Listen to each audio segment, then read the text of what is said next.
Nadine did mention she was going to be absent, and I don't see her in the room, so I just want to confirm that Nadine is not in the room. That's correct. Okay. Okay, so everyone's here but Nadine, so we do have a quorum. So I think we can start by just looking at public comment. Do we have any public attendees today? Public comment? Great. Okay, well, we'll close that and move on. And so next on the agenda, we want to consider approval of the May 19th minutes. Any discussion or on that item? Very minor correction. Under the, and this is partially correction, partially an update. I think it was under trustee matters where it says Saylor noted he has a conflict, only unable to attend the retreat. I got rid of my conflicts. I will be able to attend the retreat. Okay, great. Can we get a motion? I think I said I would figure it out on the meeting, but okay. I didn't actually listen to the recording. Okay.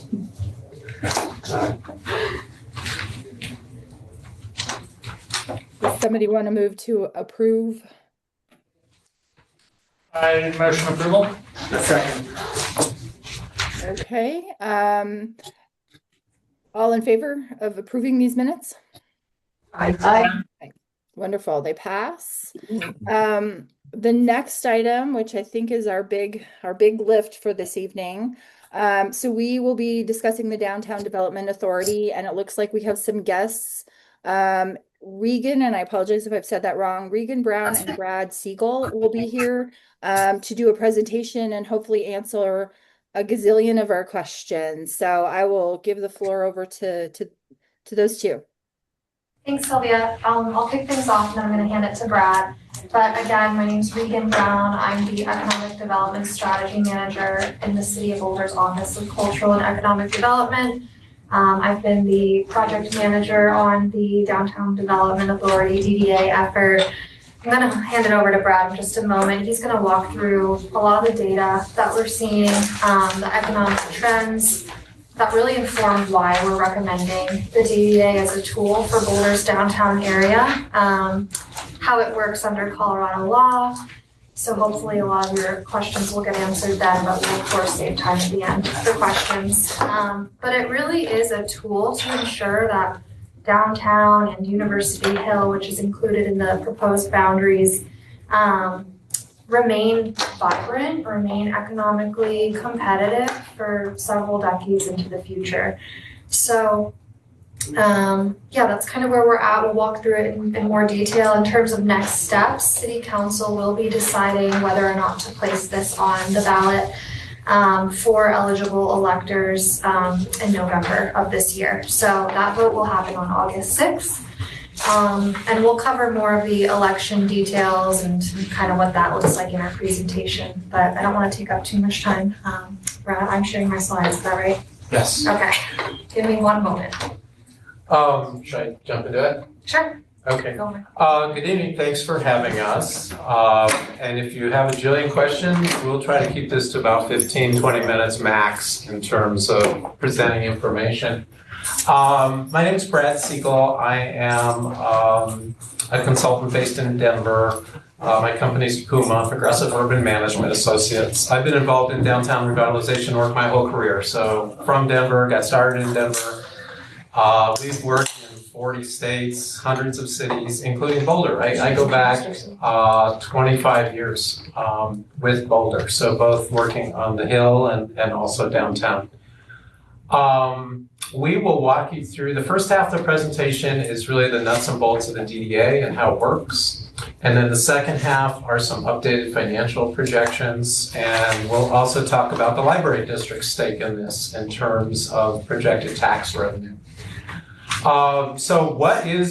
Excuse me a second. So Celia, do we have, in this packet, these are all the attachments that were in the memo, the email that Andy sent to us? Is that? I don't think we have a copy of the presentation. No. Okay. No. And we'll okay, we'll but get we have, okay. It's the legal update, I think, was what might have referenced the DDA that's in the packet. Not the presentation is not. Okay, but all these other, I just want to make sure that the things that I saw online. The documents and links that Andy sent in the email are not in the packet. They will be a part of the public record because it's been emailed to the entire. Okay. So the memo that Brad sent to us isn't here in our packet? Because we sent you a memo back in April. That is, you're correct, and that was in the email links I sent, but it's not in the packet tonight. Yeah, okay. And we can make all that available to you.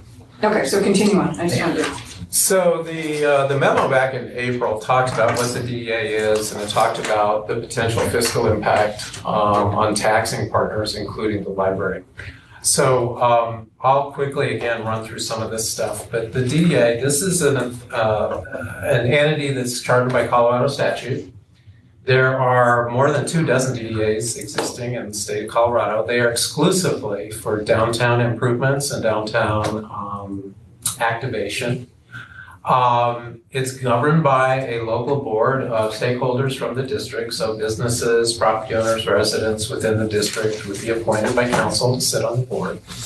They initially have a 30-year lifespan that can be extended. It is the only entity in the state of Colorado other than urban renewal that can use tax increment financing. And I'm assuming you'll have many questions on that because tax increment financing is the tool that uses future growth in both property and sales tax to reinvest in the district. Unlike urban renewal, there's no eminent domain. The DDA cannot acquire property. There's no finding of blight. Urban renewal has to find blight conditions. But a DDA does go by a plan of development. And one of the beauties of this tool, we've been involved in about 8 or 10 of these now at this point. The beauty of a DDA is you can tailor that plan to every city. Every city's plan for their DDA is different. Next. So why now? Slowing revenues. We'll show you some stats here in a minute. But downtown Boulder has pretty much flatlined since the pandemic. There's been actual erosion in both absolute property tax value and in property tax revenue over the last 6 years. Sales taxes have recovered a bit, but are still below pre-pandemic levels. A lot of that is because of new habits and return to work. We've got a lot of empty office buildings or partially empty office buildings in downtown Boulder. And when we don't have people coming downtown to work, that also trickles down to the restaurants and the small businesses. So that's the biggest reason that downtown has struggled, and there's no quick solution to that. In terms of the tools that are currently available, both downtown and the Hill have general improvement districts that were created 56 years ago. And the general improvement districts were created in 1970 for one purpose, and that was to create parking in both downtown and the Hill.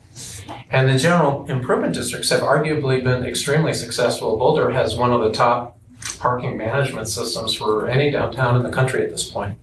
So the general improvement districts, very successful in creating parking and also creating mobility options through eco passes and others. However, that's all they can do. A general improvement district chartered to focus on parking can only focus on parking, and the needs today are greater. And that gets into community expectations. There are many grand plans for downtown. The Pearl Street Mall is coming up on 50 years and is due for some refreshing. The whole civic area, this campus, plans to improve the park area and plans to improve East Bookend, maybe with new development. However, downtown must wait its turn along with other city projects to determine when these things might fold in. Next. So this just quantifies, at our last city council briefing, which was in May, the city council said, hey, what's the impact of this thing on our general fund? Because not just the library district or the school district, the city is concerned about future tax revenue and what would happen with the DDA. And what we found is that downtown and the Hill have actually been a drain on the city's general fund for the last 6 years. And property tax, which is the core of, I think, what we're talking about tonight, because the library district gets a share of property tax revenue. Boulder's general fund has actually increased. Adjusting for inflation, it's gone up 10% since pre-pandemic. But downtown has actually decreased by 9% in terms of property revenue. The Hill is down 4% and was down below that until last year when the Moxie Hotel came onto the tax rolls. Maybe more disturbing for the city, perhaps for you in the schools, is that property valuation trends in downtown continue to decrease.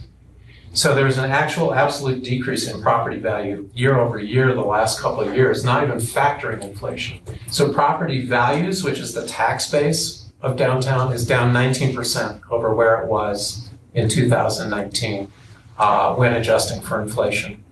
Sales tax, I'll spend less time tonight talking about sales tax, but this is certainly number one issue for the city is sales tax, because the city's portion of sales tax is eligible to be captured in tax increment financing. So the city's general fund since the pandemic is about 1% down when factoring for inflation. Downtown is down 10% in terms of sales tax revenue. The Hill actually bounced up last year because of one investment, and that's the Moxie Hotel. So the Moxie Hotel alone improved the Hill's sales tax revenue and improved its property tax revenue. And we would argue that's an illustration of what a DDA potential is, attract investment of that type to these districts. And you'll see the final data point on there. Before the Moxie, the Hill was 19% down in sales tax revenue, and in 1 year, one project, it's now 5% up. Next. And then this is just, it's a slide you can't really see. Hopefully you can see it better on your screens for the remote folks. But these are simply stats on remote work. Boulder is number one out of 400 markets in the United States of people who work from home. So 29% of our workforce in Boulder works from home, far outpacing any market in the country.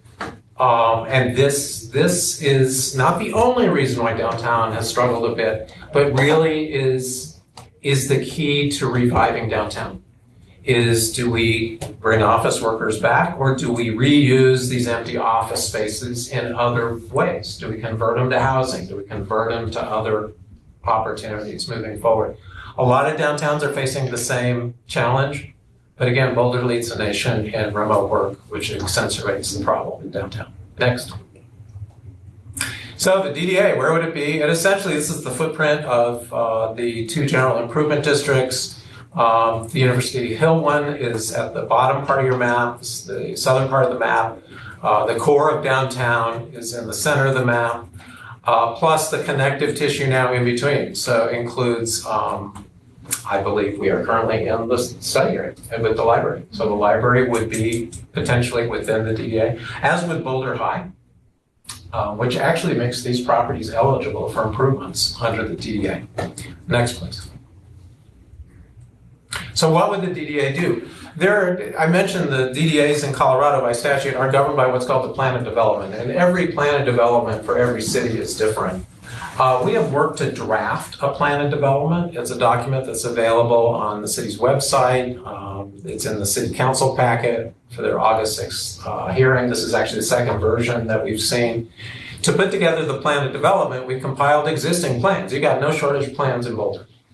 So existing plans related to transportation, related to economic development, related to public spaces. These have all been compiled in the plan of development. Plenty of plans, but a lack of resources to implement a lot of them. So the idea is the DDA becomes that resource source that can implement many of these ideas. So redevelopment of strategic sites, taking on some of these underused buildings, strengthening commercial corridors, the connection between the Hill and downtown, a priority now with both. And this facility right smack in the middle of that. Growing mixed-use development, more residential is what that's code word for. Public spaces. A downtown development authority can invest in both private and public. So this is an important tool for public spaces and public facilities, not just private. And connectability and connecting the districts together. Next, please. How would it be funded? There are essentially three different sources of funds for this that are proposed. One is funding from growth, tax increment financing, taking a share of future growth in both property and sales tax. So it's not a new tax on property tax or sales tax, but we are looking at capturing future growth of both. That assumes the DDA can be helpful in turning downtown's fortunes around. As you saw, the last 6 years, downtown is actually eroding in both property and sales tax. So part of the bet here is that the DDA is going to stimulate new investment, new growth that will actually benefit all the taxing partners in addition to the DDA. And we'll actually illustrate that with a projection here in a minute. There is a mill levy proposed. So the mill levy is a tax on those properties that are in the DDA. We're proposing that the same mill levy that is currently charged in the Downtown General Improvement District, CAGID, Central Area General Improvement District, 3.67 mills, that mill levy would be charged throughout the DDA.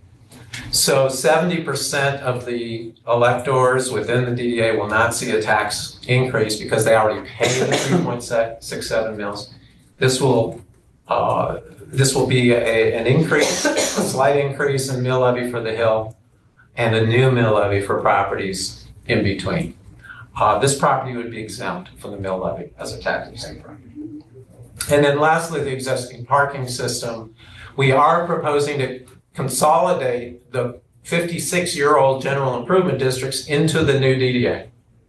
So instead of two GIDs focusing on parking, we have one DDA that is focusing on parking and a whole variety of other things. So it's a more holistic management approach for I downtown. just want to clarify there, Brad, it's the off-street parking structures owned by the downtown and University Hill GIDs. Does that include the library street parking lots?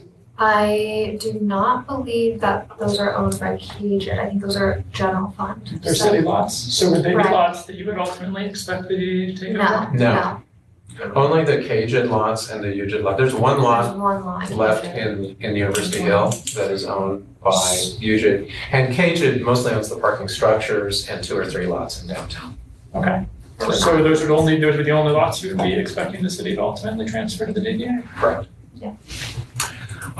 Next, let's keep going just in the interest of time, because I know you guys you're just looking at me like I got 100 questions, dude. We have quite a few slides, so. That's all right, no, we're good, we're more than halfway through, don't worry.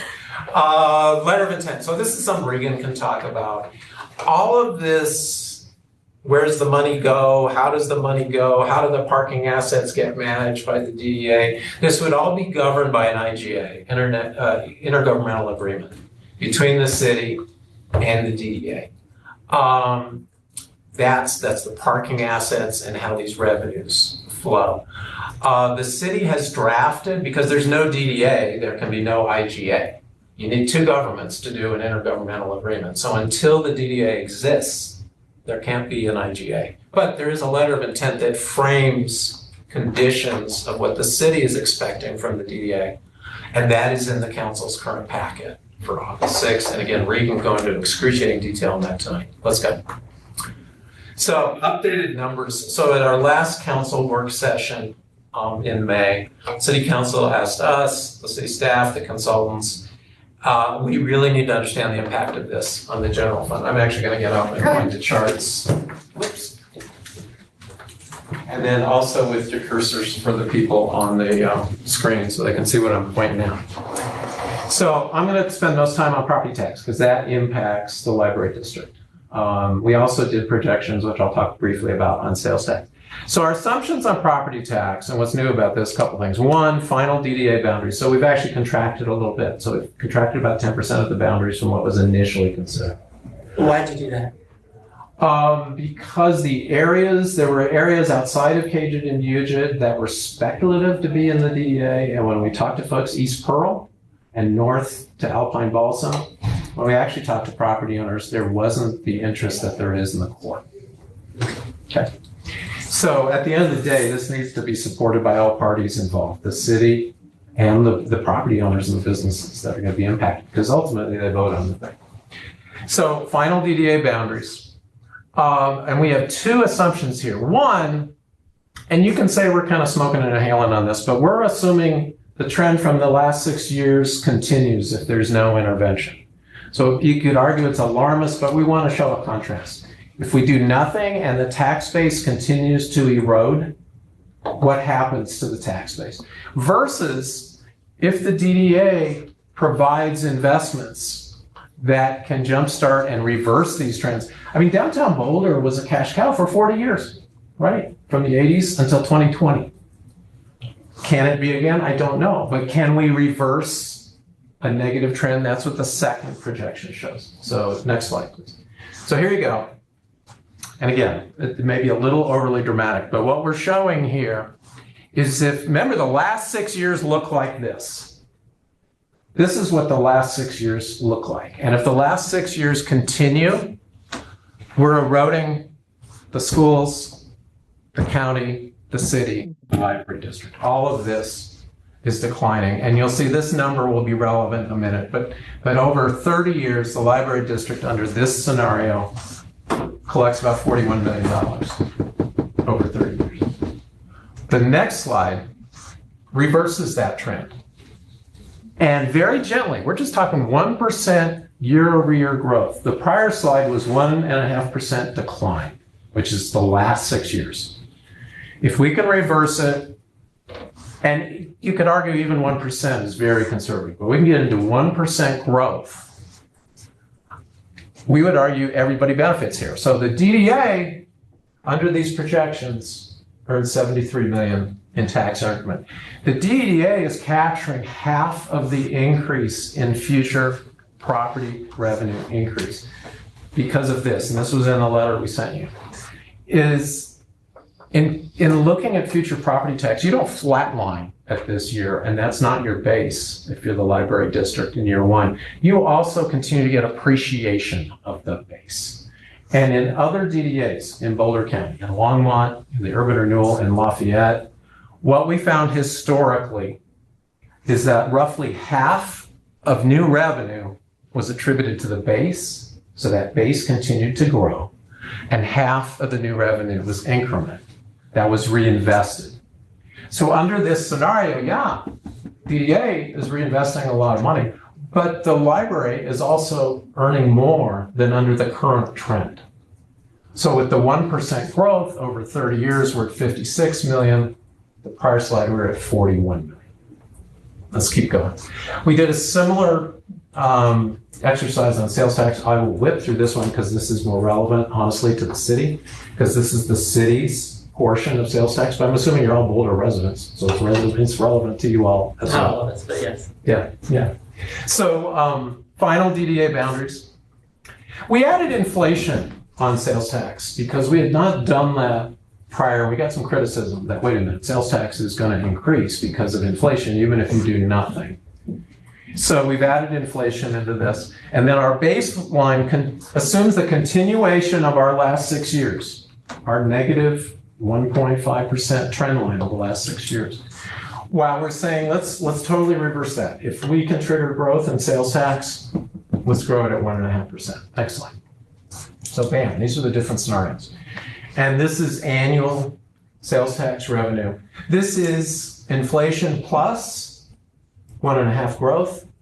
This is inflation minus 1.5 erosion. This is the last 6 years if it continued versus something that's closer to pre-pandemic downtown Boulder. Next. And then we put numbers on this for the city. So if we do nothing and we continue to erode, but inflation continues to move sales, generate revenue, there's still about 53 million over 30 years that could be generated. But take a look at this arrow because we're topping out at about 3.5 million per year under this scenario. If we turn the erosion into growth, next, bam, here's the arrow. So what's happening here is we're growing at 4% a year, which is quite a clip. That's very aggressive growth in almost any scenario, but that's inflation plus 1.5% growth. In the current letter of intent that's been drafted for the DDA that the council is going to consider, there's a proposal that the DDA would collect all the sales tax the first 5 years to get it up and running, get it going. And then there would be opportunity for a revenue share. And what's illustrated here in the LOI, it says revenue share for years 5 to 10, 25% coming to the city, 75% to the DDA. And then after year 10, to be reconsidered at that point too. But if that revenue share happened, and if the city's only getting 25% of the revenue and growth, you're still getting almost 20 million more with 72. So all we're trying to show folks is if 6 years we've been going down, if we can turn that to up And if the DDA can be part of it, we're making the case there's a value proposition. Next. Okay, lastly, real quickly, it's our understanding there were questions from this group on the election, who can vote. So if on August 6th, if City Council says thumbs up, let's send this to the ballot, who votes? Electors within the boundaries of the DDA. You're all probably very familiar with Tabor. I think this district just went through this not too long ago. So it's essentially a Tabor election within the boundaries of the DDA. After August 6th, the city and their consultants, we cannot advocate for this. City elected officials can, if they so desire, but anyone paid by the city or is paid by the city, we cannot advocate for or against. We can provide information and education. And you'll see a campaign would unfold. There's already organizing by the Downtown Boulder Partnership, by the Hill Alliance. There's some groups coming together for that. Next. Who votes? The voting is defined by two things, by the state of Colorado DDA statute and by Tabor, Taxpayer Bill of Rights. Those two laws define who votes. Because this is by state statute, this is not defined by the city of Boulder, it's defined by the state. And all elections on taxes and assessments are defined by Tabor. People within the boundary of the DDA who are registered to vote own property, lease, or live within the boundary of the DDA. There's an estimated 2,500 electors within the boundary of the DDA. Is the library district an elector? You will be. Yeah, you own property. You don't have to be. How many? Release. You have. We don't. The city owns it. We don't own the property. Then the city would vote on your behalf, but the city's just gonna have one vote. It's each entity has one vote. Oh, the lessee doesn't? The lessee. The lessee can vote. Actually, Yeah. if you have a lease, Yeah, it'll. you can vote. Then you can vote. Yeah, We have Eagle. Both the lessee and the property owner would vote for the yeah, two property. votes. If they're different. Yeah. Right? They're not the same. So if the city, I assume, owns the land, and you guys They own the lease, building. and the building. We lease it. We lease the building. So you'd have a discrete vote. Yes. The city has one vote that covers all their property. Okay? The ice cream store on the hill has one vote. The office building owner in downtown has one vote. The two-room office tenant in his or her building has one vote. So that's kind of how it works. If an LLC owns multiple properties, do they get one vote per property and one vote per home? The LLC, it gets funky, but the LLC can designate a registered voter to vote on their behalf Per property. per property. So a single landowner that owns 100 properties effectively gets 100 votes. They'd have to designate 100 different people. Any one person can't vote more than one. But they could take 100 of their employees and make them each vote. If they're registered Colorado voters. Yeah. Yes. That does not exist. There are property owners with multiple LLCs, to your point. Okay, let's keep going. I think this is our last slide. So this is what happens next. So August 6th, City Council says we're going to put it on the ballot. This is what will be on the ballot. 3 questions. It's not just one big question, do we form the DDA? 3 discrete different questions. 1, do we create the DDA? 2, do we levy the new mill levy that would replace the Cajun mill levy, but it would increase the tax for the hill and in between? And 3, do we authorize tax increment finance? Do we authorize TIF? That's a separate question on the ballot. And then, provided this happens, let's say the vote happens, there would be probably up to a year, as much as 3 years anticipated for startup. Why that long for startup? Well, we got to put together a board, and then the IGA needs to be finalized. And the IGA is the devil in the details are in the devil's in the details, all of that.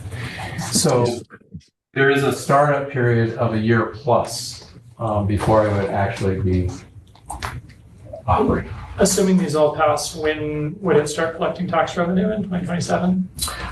Good question. So under the statute, the DDA is authorized to start collecting tax revenue when the plan of development is approved. So the plan of development is this document of stuff that it's going to do. And the plan of development by statute must be approved by the DDA board, by the planning commission, and by the city council. So all of that would be unfolding sometime in 27. I know there's been some concern in the community because there's going to be hopefully a bump in January on sales tax. That would not be cash. It would be a base. So it'd be post bump So you'd reset the bases to whatever the base value would be at the time. for sales tax. Yeah. Not for property tax. No, not for, well, property tax is set annually by the county assessor. So you wouldn't look at you wouldn't look at future assessments though, you would use the 2026 assessment. Yeah, and this is where I need to get a lawyer to help my brain because we do taxes in arrears here, right? So 27 taxes I think are based on 26 values. That's probably the most likely scenario. Remember, property tax, and I'll end here. The property tax between sales tax and property tax is the one we're most concerned about. It is trending down. Your tax base in downtown Boulder today is eroding. And that's where we think this could have a powerful impact. Sales tax, and this is why the revenue share is proposed with the city. The sales tax is trending stronger. And then with Sundance and hopefully continued activation of downtown, we anticipate you'll see sales tax recovery sooner than you'll see property tax recovery. All right.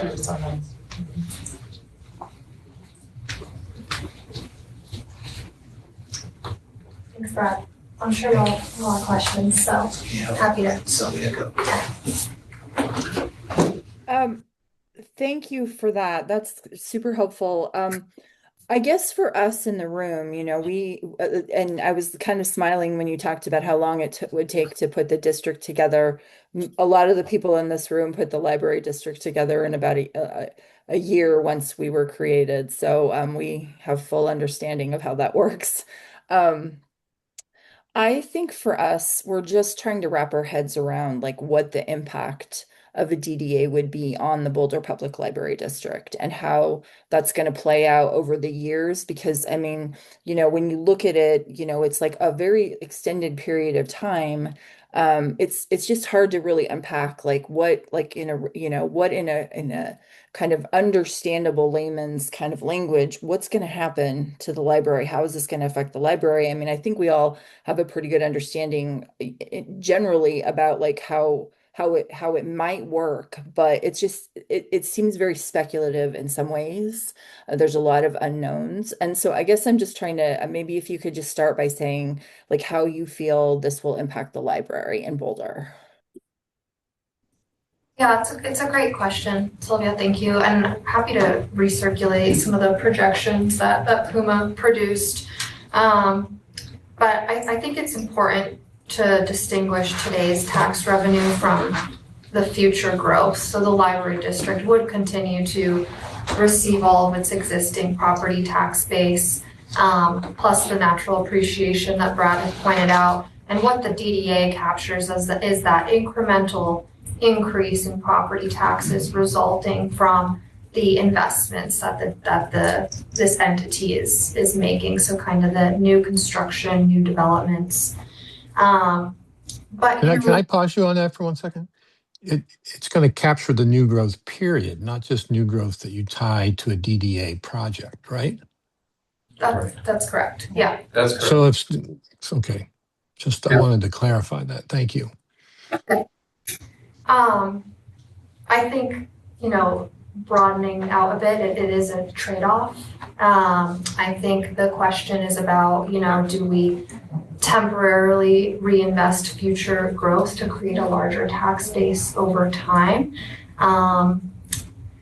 That's kind of the purpose of DDA and the TIF. So I think ultimately it is a trade-off, but long term, I think it's supposed to really benefit all. Well, let me add entities. one other thing too that's unique for this library is you're a lessee and your property is located in the DDA. So it is eligible for potential investment by the DDA. DDAs routinely invest in public infrastructure and in public facilities.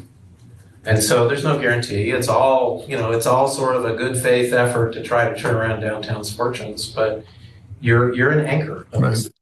Let me come back to that for just in the short term, because I'm on this board for 2 more years, for example. So if I understood this presentation, you're going to collect out of this probably in year 27 at the earliest, maybe not until actually 28, so 2 years from now. So the trends that are driving people to stay at home and work and not come downtown are going to have another 2 years to either shift or solidify.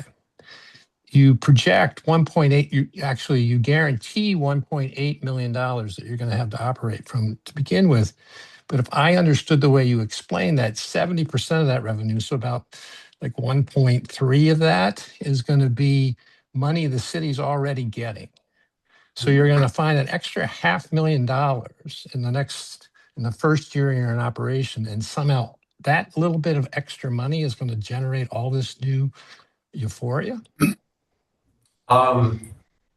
No. So you're correct, and DDAs, tax increment financing takes a while to generate.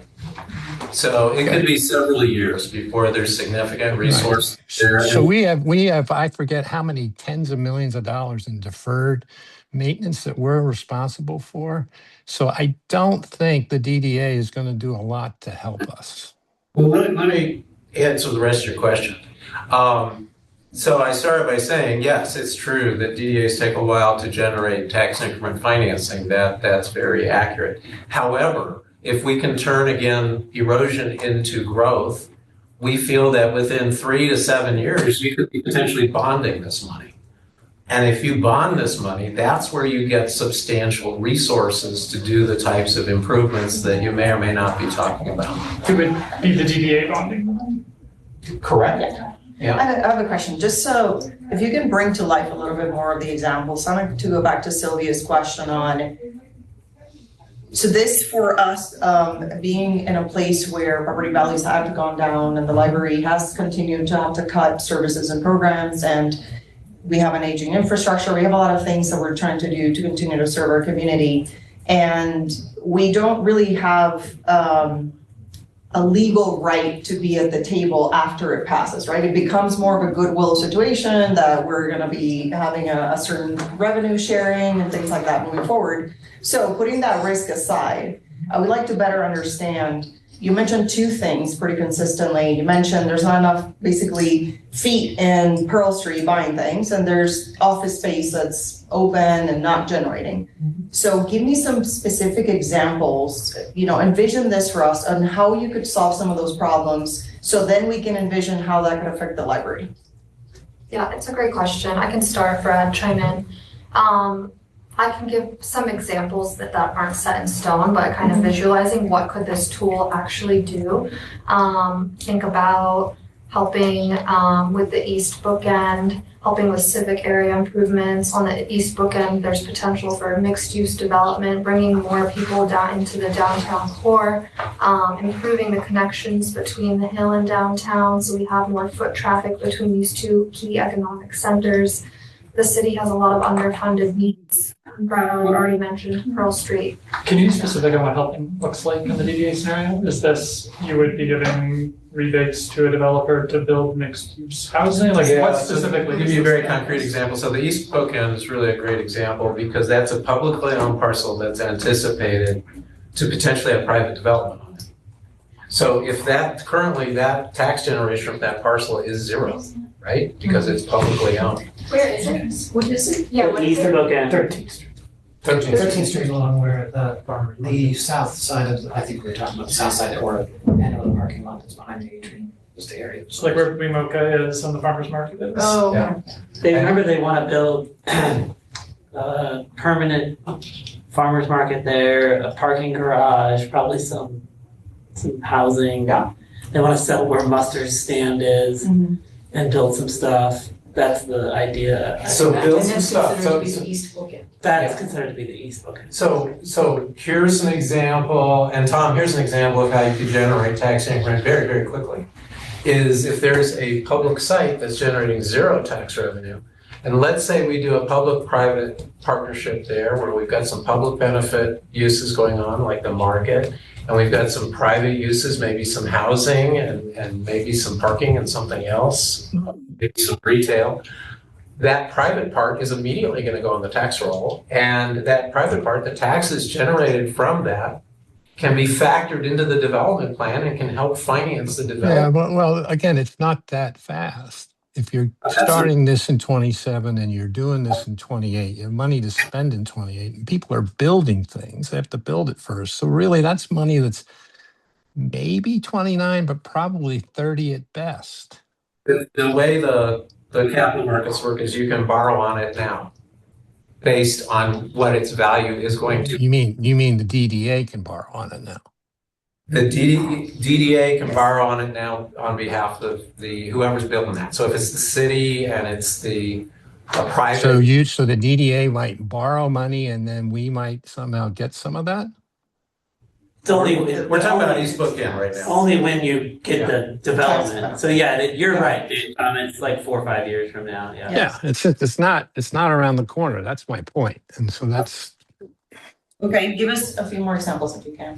So there's some simple things you can do immediately in terms of activation. So we got Sundance, we got 2 weeks of activation, which is great. Well, are there other events we can do, community events to activate downtown through the year and invite people down here? I mean, that sounds very simple, but that drives sales tax. So programming, I would say, is something that's pretty inexpensive and you could do within the confines of the budget of what we're talking about. The parking element of all of this. But how does that differ from what the downtown partnership does, like with Bands on the Bricks and programming like that? You're going to put more money into what they're doing, or you're going to create something completely new?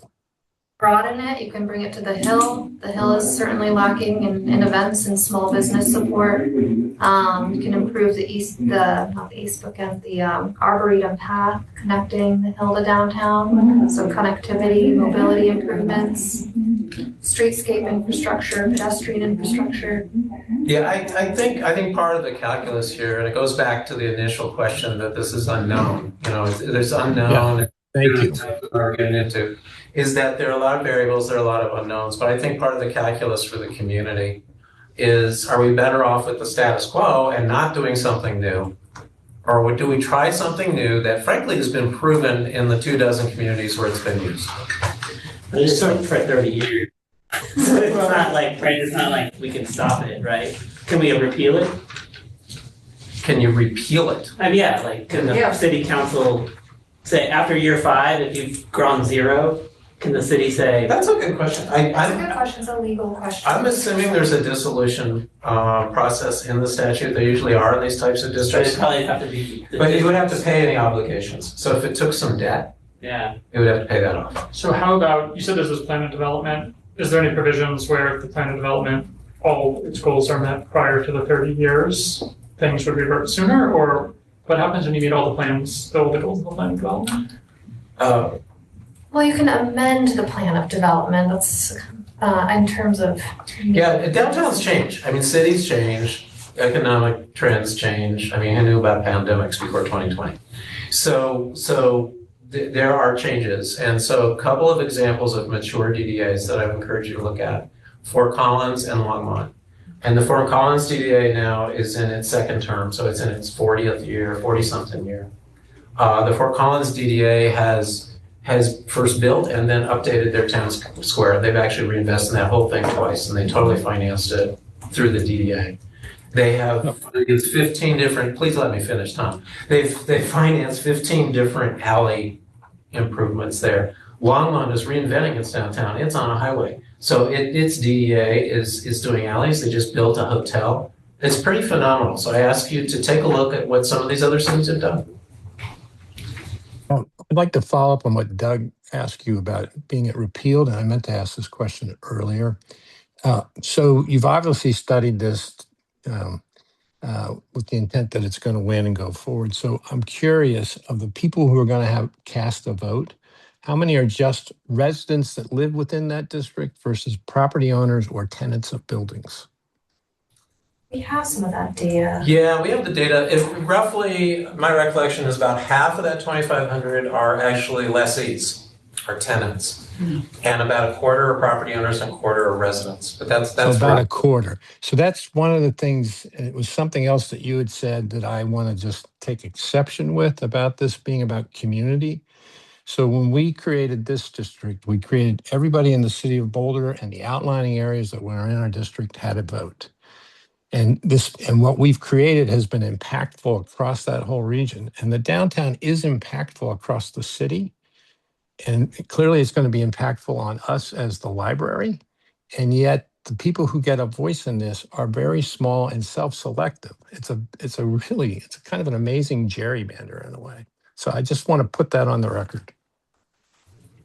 Benita had a question. So I wondered if Fort Collins or Longmont have library districts in the boundaries of their DDA. Fort Collins does. Prairie River was established nearly 32 years after the Downtown Development Authority was. So it probably would have been exempted from the TIF unless they re-upped it after the thing. Yeah. So In any of the other communities in Colorado, do you know if there's a library district?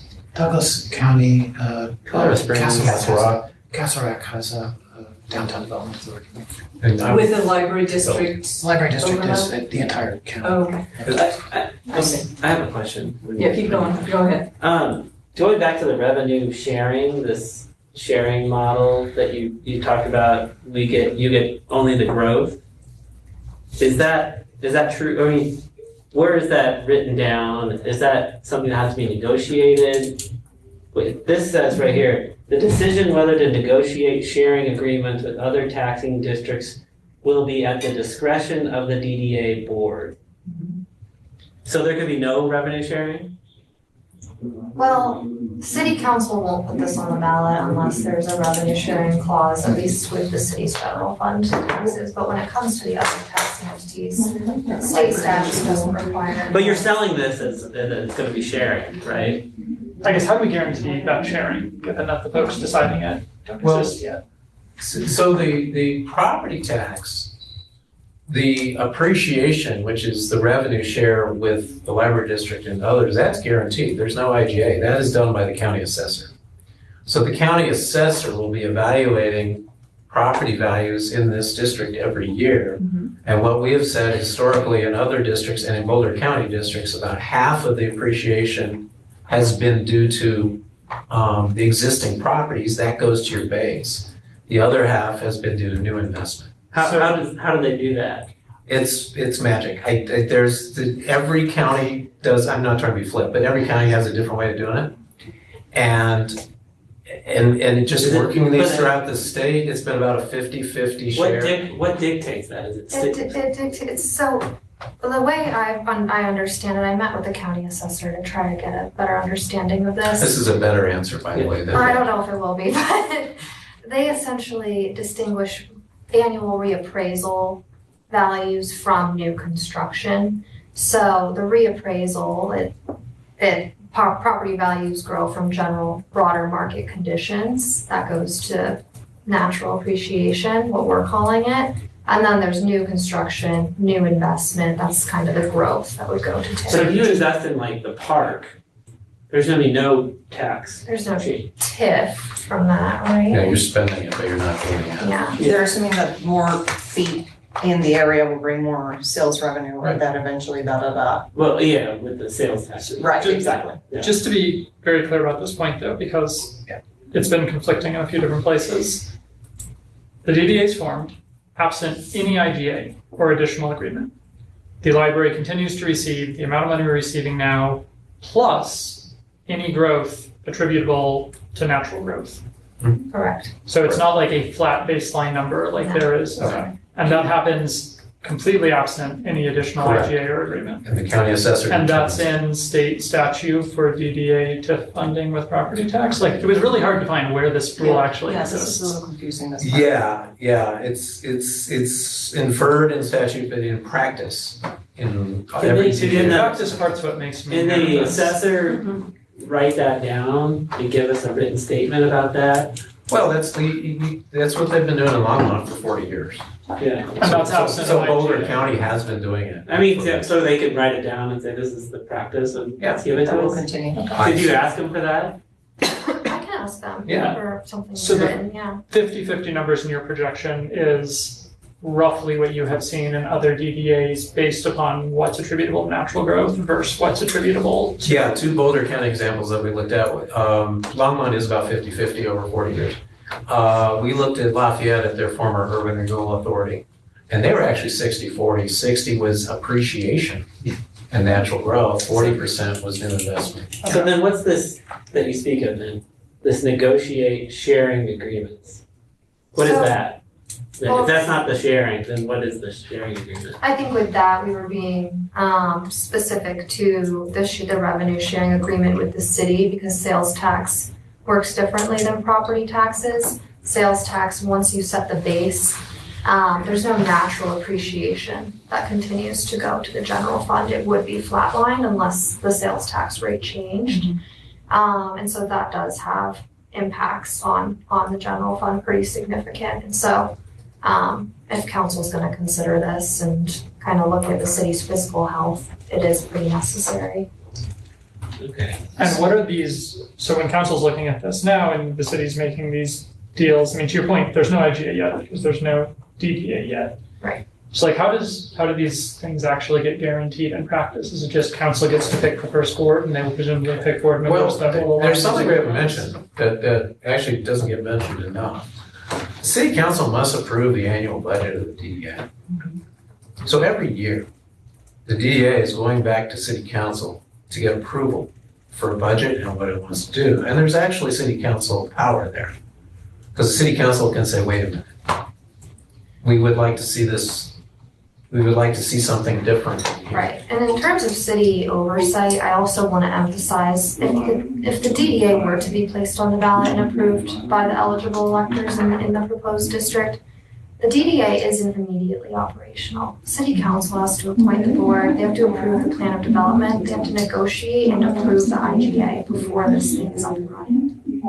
But it's only the IGA with the city that's required. IGAs with the library or the school district or the county would effectively be optional. Yeah, and the IGA, I don't think it's. That would be required. optional. What would an IGA with the library district look like? I don't know if one has been done. We may be on the ground here. That's why I was asking that. What about? So school district's easier to explain. So school districts, our experience in working in school districts, including Boulder Valley, is that they have different mill levies for different things. So they have a general operating mill levy, and then they have school bonds and different things that voters approve. Mhm. So typically, and we did this when we did our projections. So for Boulder Valley schools and for the county, we just allocated their general mill levy to TIF. We said the bonds and voted obligations will not be captured. And that's where you would need an IGA between the school district and the DDA.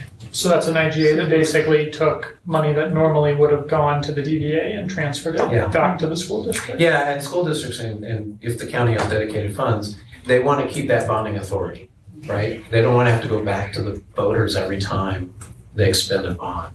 So they keep the bonding authority, and that's routine. We've done that in many of these DDAs. So going back to that, sorry. Do school districts or these other groups that tend to sit within these other DDAs, do you often see them holding a board seat or engaging in the governance model at all? Those that are motivated can be considered for the board. There is one guaranteed city council seat on the DDA board. State statute Guaranteed by says, statute. 5 to 11 members. One of those has to be a city council member. Now, interestingly here, because Boulder Valley Schools with Boulder High and you guys with your lease, you're both eligible to be on the board. Can they guarantee us a seat Yeah. at the city council? Maybe that's part of the new IGA. They would need to include it in there, and they would need to bring that forward in their letter of intent. It's not in there currently, but I know that there are at least some council members who have spoken with it. We have obviously the largest probably foot traffic of any facility in the The other question, so I want to go back to the example of property tax on the TIF. Let's say you develop the East Bookend and you put in some commercial and residential property that's now on the tax rolls. Is 100% of that TIF go to the, or do we split that 50-50, or is it do we get a portion of that property tax? That would be all new considered investment. new growth. That would be considered new development, so it would all go to the DDA. Okay. Yeah, what you said, what the assessor had indicated was that all new growth, and then it was incremental growth of the other property. So I know you've done this before, and I don't know that you've done this in an area that is so built out Right. as the Yeah. Boulder DDA. So what leads you to believe, and I'm asking a hard Yeah, the question. 50-50 What maybe. makes you believe that the 50-50 is an accurate depiction of it? Because it's easy, I mean, we know, we track actual growth. We track actual growth Yeah. each odd year as well in our, in the total property assessed values. It's pretty small in Boulder, and that's the whole district. But I mean, it's by no means comparable to the trends that will happen with the overall assessed value of just the stock, which in many cases is old. Maybe it's crying out for redevelopment, but I don't know of any plans, right? And a large portion. So the 50-50 seems really highly ambiguous to me. And I see a lot of public property, the East Bookend, this bookend, the West Bookend. There's a lot of public property which we don't get any revenue from now. And I might not want to play inside baseball, but you said this is immediate. You just said that. Like, it's the first time I've ever heard anybody say that it's immediate. Is this a tool that's being put in place in order to finance specific projects right now? They're not called out in the documentation, but is it specifically being designed as a tool to finance the East Bookend, this thing, Alpha? I don't know. Another parking lot conversion. Those are several of many opportunities. But back to the earlier question on immediate impact, where you're going to have the most immediate impact is from a property that has little or no value, and you're going to add a bunch of new value. How does redevelopment work in this scenario? So say an existing building that we're drawing property tax from gets torn down and built as completely new construction. Would the assessor's office look at the original value, or would that then 100% convert that all to TIF funding and go to the BDA? It's a really good question. My assumption is they would look at the pre-existing value and the change there, but I honestly Who don't. do we need to go to get all of these assessor-related questions I think answered? you can email the Boulder County assessor. I think this piece we need a lot more clarity on, a lot more clarity, because to the previous points, we've looked at documents, we've looked at your tables, and it's been hard to understand. This is the current pathway proposed. Obviously, we never know. Nobody has a magic wand. And this is the effect on our specific budget, which we're already fighting to keep together. So that's the piece that I think would be really important for us to understand is what will be the impact, the best of our knowledge, and how is it really divided so we can understand all the little nitty-gritty details. Yeah, and I got to tell you, it's all crystal ball. All of us are crystal balling this. I mean, we're providing as much certainty as we can based on what we've seen in other parts of the state, our understanding of the Boulder market. You're right, it's largely built out, so our projections might be aggressive on TIF because of that. But it's crystal ball. All we know for certainty is we have lost value for 6 years. So I think it's really difficult to really feel. I mean,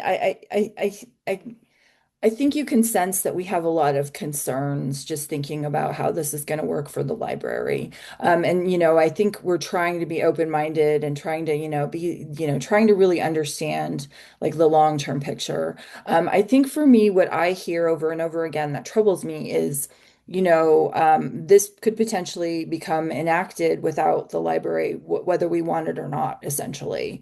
And we're kind of we're in whether we want to be or not. And I worry that we haven't really had a seat at the table. And so, like when you're talking about, you're eligible to apply for the board, like in my mind, I'm like, well, we're an important player in all this. Maybe we should actually have a board seat designated for the library. And I mean, you've talked a little bit about, well, maybe one day there'll be revenue sharing. Well, we don't know that revenue sharing is going to come to the library. And then, you mentioned that, oh, well, maybe one of the projects could be, fixing up the main library. Well, that would be wonderful. But I mean, we're not going to be, we've never been the top priority in terms of thinking about the city overall. So it's just really hard to just kind of see, like, is this really going to be the best thing for our district, the library district? And so I think you can kind of sense that from our questions tonight. But I do appreciate that you're here trying to help us unpack all of this. Well done. Sylvia, did you want to see if there's any additional questions? We should probably move to discussion at some point. Yeah, no, I mean, now's the moment, trustees. I still, I guess, I mean, I hate to put the burden on us to go to the county assessor and understand this thing. When we haven't been involved. And why haven't you consulted with us at all? Yeah. We're right across the street from City Hall. Yeah, I mean, we did send our letter back in April, so. It was May 27th. First letter we got was from there. I never got, I Yeah, can't find so- a date on it to understand. But I mean, it was after, we went into recess, so but apparently you've been looking at this for 2 years. Yeah. And you never consulted the number one foot traffic agency in the entire, and the only person that will be on this district after the city moves to Alpine Falls. That's right. We were the only people left standing. Weren't consulted, weren't talked to. I mean, that's kind of insulting, to be honest. And I know you're here for me and you're not Nuria, and I'll tell her that when she comes here or when I go visit her. But also that is like, I think that's where we're coming from. Like, who did you talk to? Who were the people you consulted to that weren't us? It's well noted. Yeah. I can't go back in time. Yeah. I do believe that we were pretty intentional about our engagement. The Downtown Management Commission, it's the advisory board for Cajun University Hill Commercial Area Management Commission, the advisory board for UGID. They have a specific role under Boulder Revised Code to advise council on matters related to downtown and University Hill, including downtown development authorities. So we really prioritized engagement with those commissions. Because of that statutory role, we really engaged heavily with the planning group, those that would be impacted, not that you wouldn't be impacted. Again, we can't go back in time. We're trying to have these conversations now before council places this on the ballot. So I think what you raise is well noted and well taken. And I think the mistake that was made here is really understanding your impact on downtown is you guys really should have been part of that planning group. yeah. Yes. And so, that's going back in time and that's where the mistake was. I mean, we've been part of most planning groups, David, right? Mm-hmm. And the civic area replanning, all these plans we've been part of. I don't know why. I mean, the first I heard about this was when I got Nuria's letter on May 27th. Yeah. And so, I guess it's just, to me, it's a bit shocking. And it's also just not the cooperative nature that we've been with the city, at least, as a government entity. And I mean, it sounds like you consulted with a bunch of businesses who are going to benefit from this. They're going to get back. Yeah, and I think what's been difficult is because we just, started to understand this, we've literally spent the last month and a half, folks have been going to the public meetings and we're just trying to understand how is this going to work? It really puts us at a disadvantage because we would have had things that we would have wanted to contribute. That I think would have been valuable for the library. And, it's very unfortunate the way it worked out the way that it did. Yeah. And I know on June 23rd, I was at that meeting and Andy was at the meeting and tape later, but I was there, asked questions, was, told by staff, oh, we'll get right back to you about some of these things related to the library and didn't get a word of response. because I think, we were very specific about the questions that we had. I'm concerned about public outreach and the engagement with just community at large related to this issue, and who we represent as the library district, and was seeking those kind of answers and just heard nothing. So I really regret that that's the case. It does feel like you don't care about our input. Well, I'm sorry you feel that way. I do not your case. If we can reverse this in any way, we want to be a collaborative partner. That was certainly not our intention. Sorry, keep going. Go I'll ahead, let you Tom. finish. Would you be willing to suggest to council to postpone the vote in August so that we can be part of this process? I think that's a discussion that you all would need to have with council. I don't know. But you're the driver of this. You guys are the driver. It's still unclear to me if the council asked the city to come up with this plan, if the chamber and the downtown business development folks came to the city to say this is all something that was just something that was created out of your shop. Like, the origin of this is a mystery to us. Yeah, no, that's super valid. The origin, so in 2025, we consulted with Puma to do an improvement district analysis to look at our existing tools, KJID and UJID, and how can we kind of address some of the challenges that we're seeing today. So that was in early 2025. We brought it to council. That was the first public discussion, early 2025, on the potential of a DDA. They voted unanimously, giving direction to staff to study this further and to study the formation of a DDA. So, I mean, a town that prides itself in community engagement is failed here. Yeah, but I will go back to another question I have about the DDA. So is your intention to bond against the parking structures and the parking properties? Is that the DDA's intention? How are they going to bond? What are they going to bond against? What's collateral? Well, the taxing refinancing is explicitly for bonding. So the TIF is the potential bonding mechanism. The parking assets are restricted to bond for parking. What's that mean? Sorry. That means city legal counsel has said if you want to bond revenue from the parking structures, which is there and which is possible, it must be used to further the original purpose of the general improvement districts, which is to create parking. it must be. What if there's a recession and property taxes go down and you can't pay your bond? What happens? Bondholders are at risk. Yeah, that's the risk of the bond. The risk is just the tax incentives. There's no there's no property. No.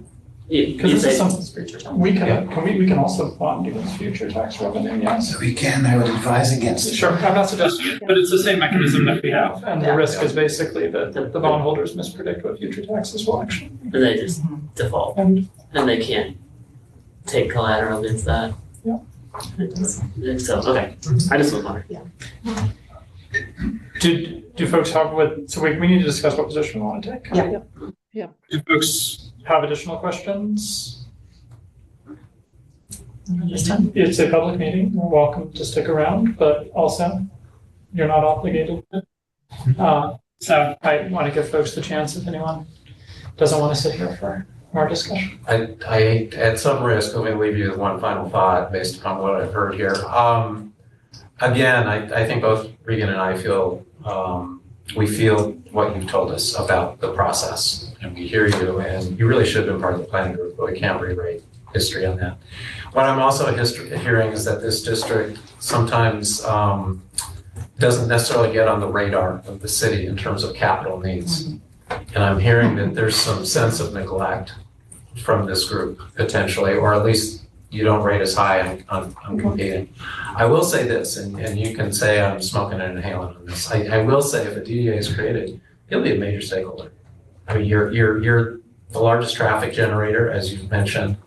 You have the opportunity, if not a guaranteed seat, you have the opportunity to be on the board and be involved in the We decision should be, making. but will we? That's really, To be determined. Yeah. But I just ask you to consider that in relation to the steps And is there an opportunity here in the future for this library to be a significant player in a DDA that, if things improve, could have significant resources that could benefit everyone down here, including this facility? So I'll just leave you with that. I hear you. I think what would be helpful, at least for me, probably for the other members as well, is that now that you have been here, you have heard us, you have heard our concerns, where do you go from here, right? You have a few weeks before the council meeting. We have a ton of questions still left. We're kind of coming to the party late to try to figure out what's what. So there's some follow-ups here that you could take on to help better assuage our concerns. So where do you go from here is really my challenge to you. Is the past is the past. We are here now. We have still a lot of concerns. So what can you do between now and the council meeting to assuage those with specifics, not hopes?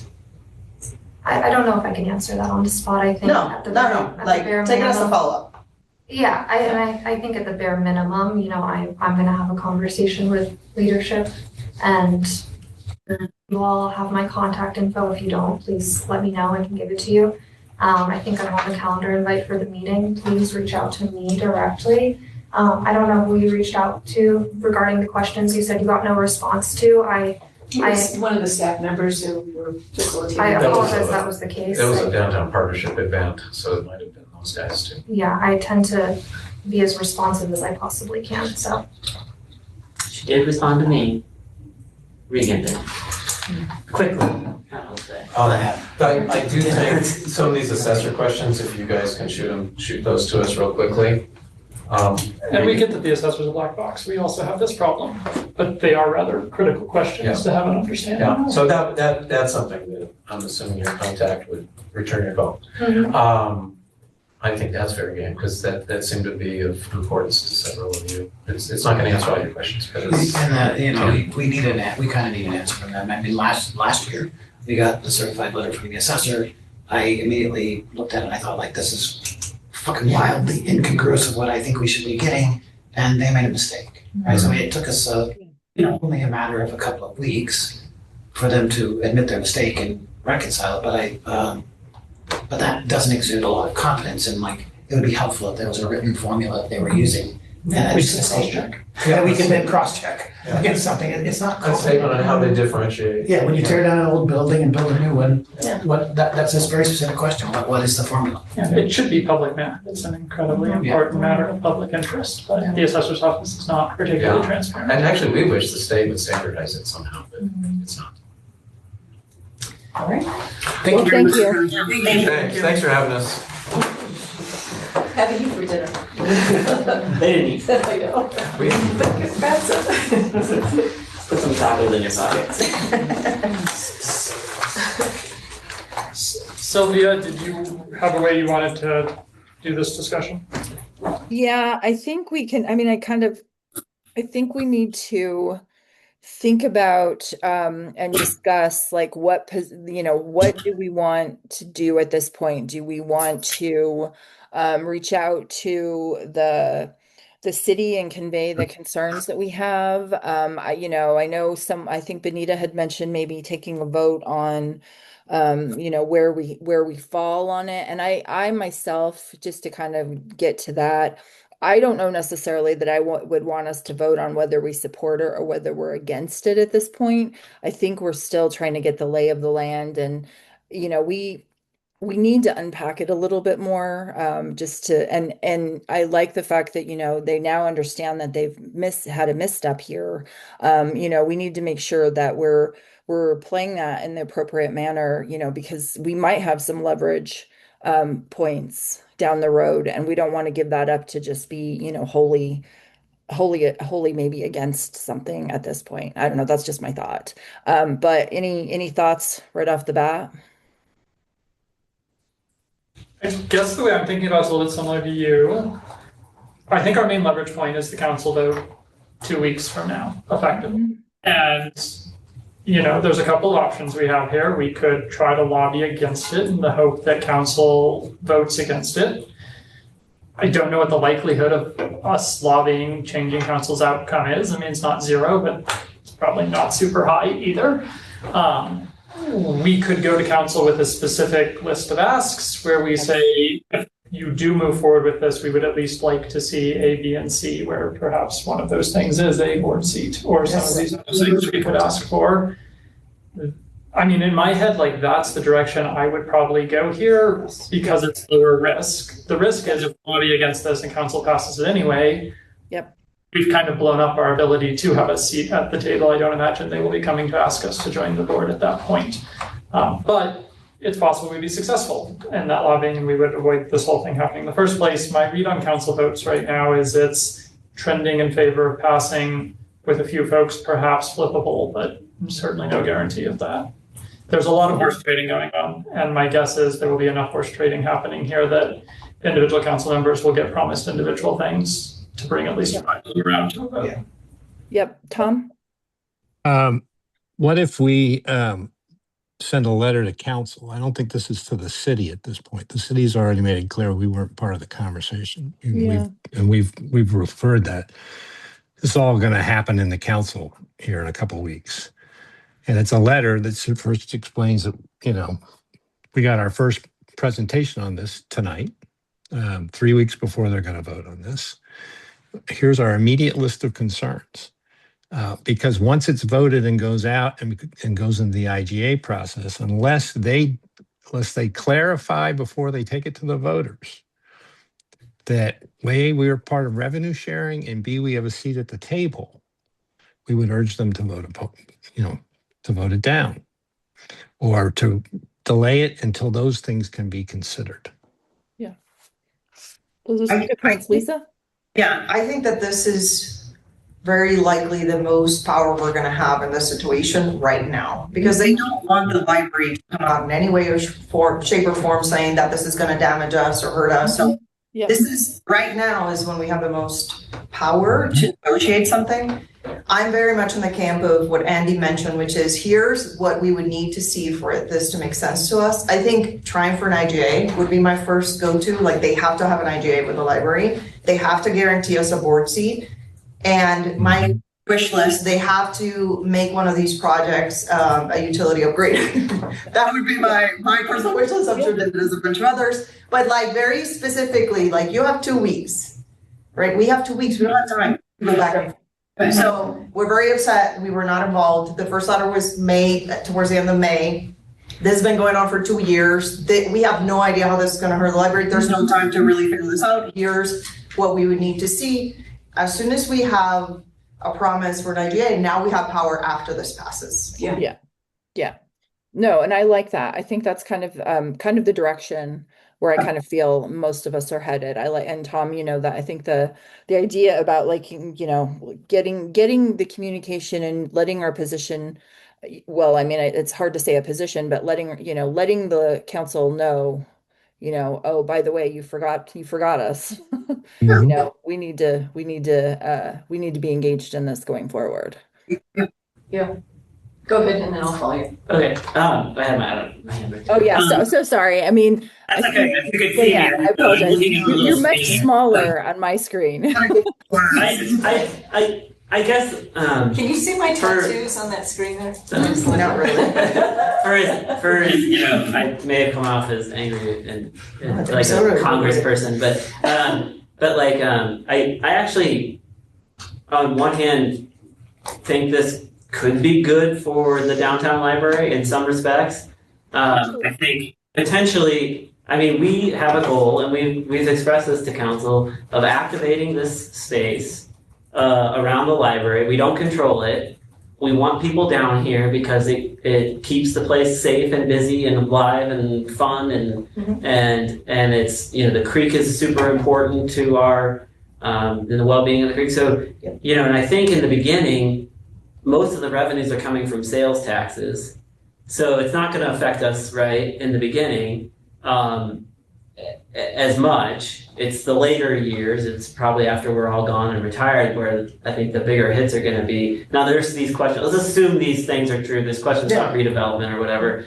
I think that's important. But I think if they would have engaged us in the beginning, we probably would be like, yeah, we really think this is great, but now we're like coming to it skeptically. But the first few years, Tom, they're gonna be hiring a staff. I think most of the revenues are gonna go to internal costs, but maybe they start doing some space activation down here. Maybe they start, they gotta spread it across the area, but like, I do think it could be possibly different. So with that orientation, I will say also, I think I support this, this idea of sending, here's our concerns, we would like to be integral, here's how important we are to the district. I mean, technically, we could leave the downtown, technically. We won't do that, but I'm just saying, like, that's within our rights as a library district. But the DDA will still impact us because we will always be reliant on downtown revenue for some reason. Right, that's true, but that will impact the DDA as well.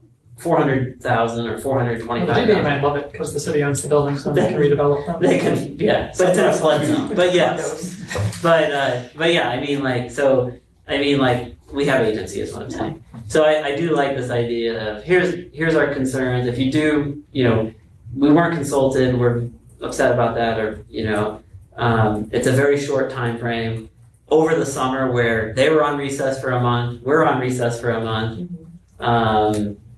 So I do think I agree with that.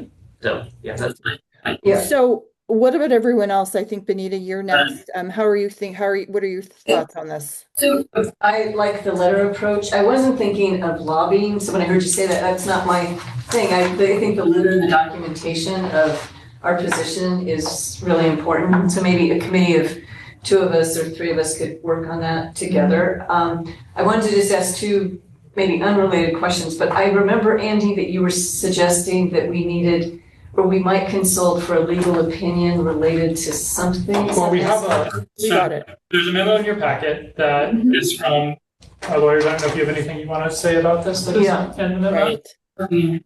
It's pretty much what we've gone through.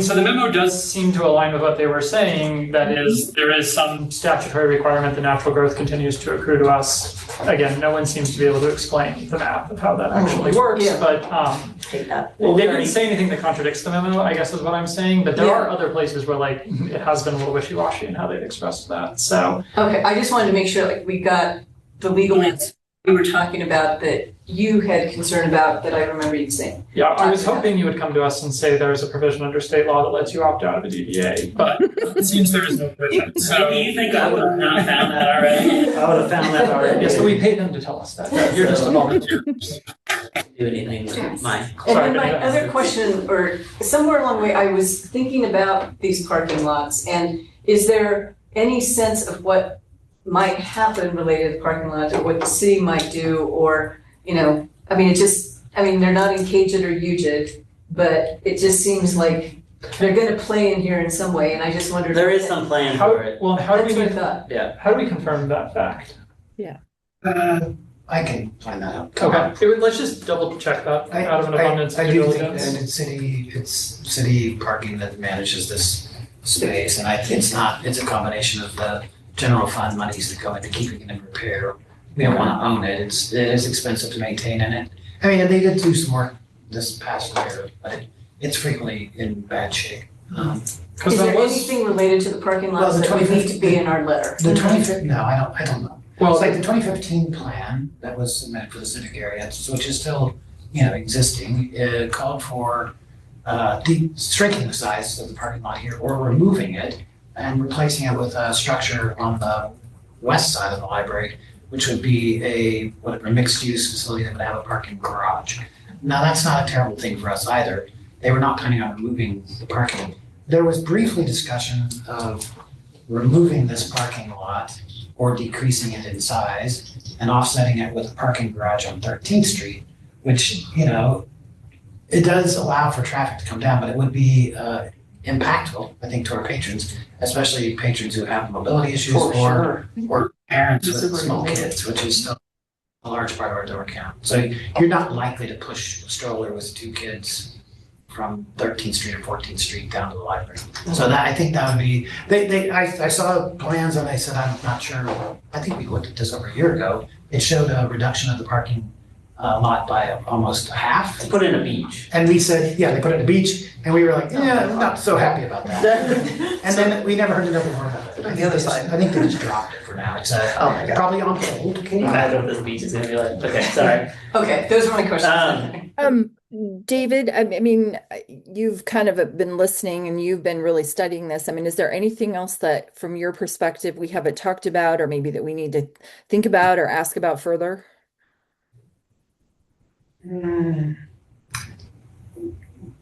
Well, I do. I mean, I want to frame it a little differently, right? Like, so I honestly, almost all of the money in there is speculative. I think the formula is ambiguous. That's problematic. It is going to, by nature, remain speculative in the amount of money.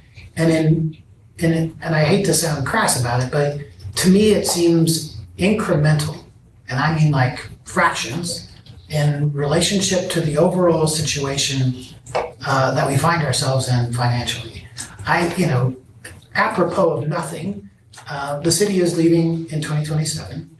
I've brought this up multiple times. We want neighbors and we want activation. We don't want to be the last person standing in this area.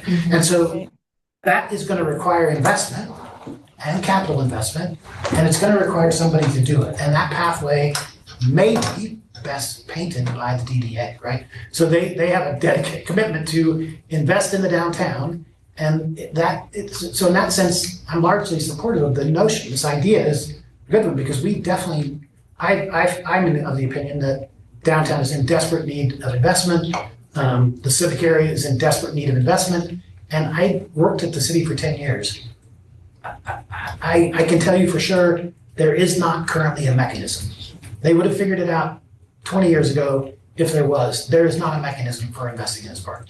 This might be that mechanism, and that's why I'm largely supportive of the idea. I also think, he's describing like the rising tide raises all ships, I think that's largely speculative. I don't know that we're going to see mountains of money coming about, but if there is some investment in the civic area, any amount would be better than what's happening now, where Parks and Recreation Department, I mean, it's not even a priority park, I don't think, for them. It's like, they pay like around $9 a square foot in maintenance cost. It should be 190, in my opinion. Like, we need much higher maintenance in the civic area. So that's a non-tangible benefit, which in my mind, in some ways offsets the financial impact, because I don't believe the financial impact is necessarily going to be great.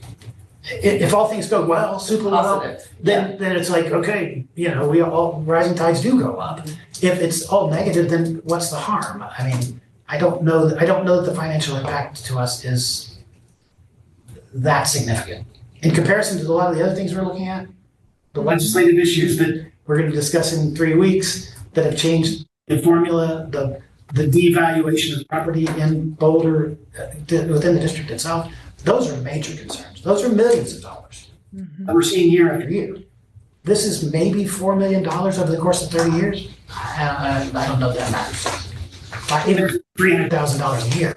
It's minor in comparison to just the amount of money that the legislature kicks in next year for a reduction in property taxes. Yeah. On the flip side, that if most of the revenue is coming from not property appreciation above the natural appreciation, and it's coming from sales tax, then we actually benefit from that. Yeah. So it's not. I think the way they paint this is a little too hopeful. Yeah, the line goes up. So Straight up. Yeah, so. But anyway, sorry. There's one other consideration here we haven't discussed yet, so I'll just call it out. If the city does pass this and does transfer the parking structures to the DDA, it does set a precedent that we would come back and push on when it comes to transferring our own buildings, right? Like, city seems to have way fewer qualms about, well, the city's always been transferring buildings. Council seems to have fewer qualms about transferring these assets to the DDA than they have historically had about transferring the buildings to us. I mean, they're welcome to be hypocritical, but this would at least make them look hypocritical if we came back and asked for the buildings and they said no. So I think there is a silver lining there where this sets some precedent that we would capitalize on. Yes. At the end, I would draw your attention to Yeah. the paragraph at the bottom on page 37, describing the possibility of how they would transfer. I mean, it's not, they don't say, it's to be determined, but it's like through deed, lease, cooperative ownership agreement, or some other means, like deed, obviously would be best for us, lease, we already have, but cooperative ownership agreement, we haven't even looked at something like that in terms of ownership of the library buildings, which I think the cooperative ownership agreement might allow us to bond against it. So yeah, there's a door there that we'll have to see how it plays out. I mean, it won't happen right away. The city will have to make this decision down the road, but it sets up a similar decision to the one that we're going to be asking the city to make. Okay, so just practically, Tom, did you want to add anything else before we, any other thoughts? I think, oh, No, okay, okay, great. thank you all for putting up with me. So, I mean, I think we probably do need to, a couple of folks need to volunteer to maybe work on the letter together. I obviously will want to see it and read it and, put in my 2 cents, given that I'll be probably the one signing it. But I mean, does anyone feel particularly strongly or, feel like you want to work on this letter, maybe creating a little subcommittee? I can kind of raise my hand. I'll volunteer, but also on the 28th of May, if you guys go back to my email, I did list, I think, things that we should ask for.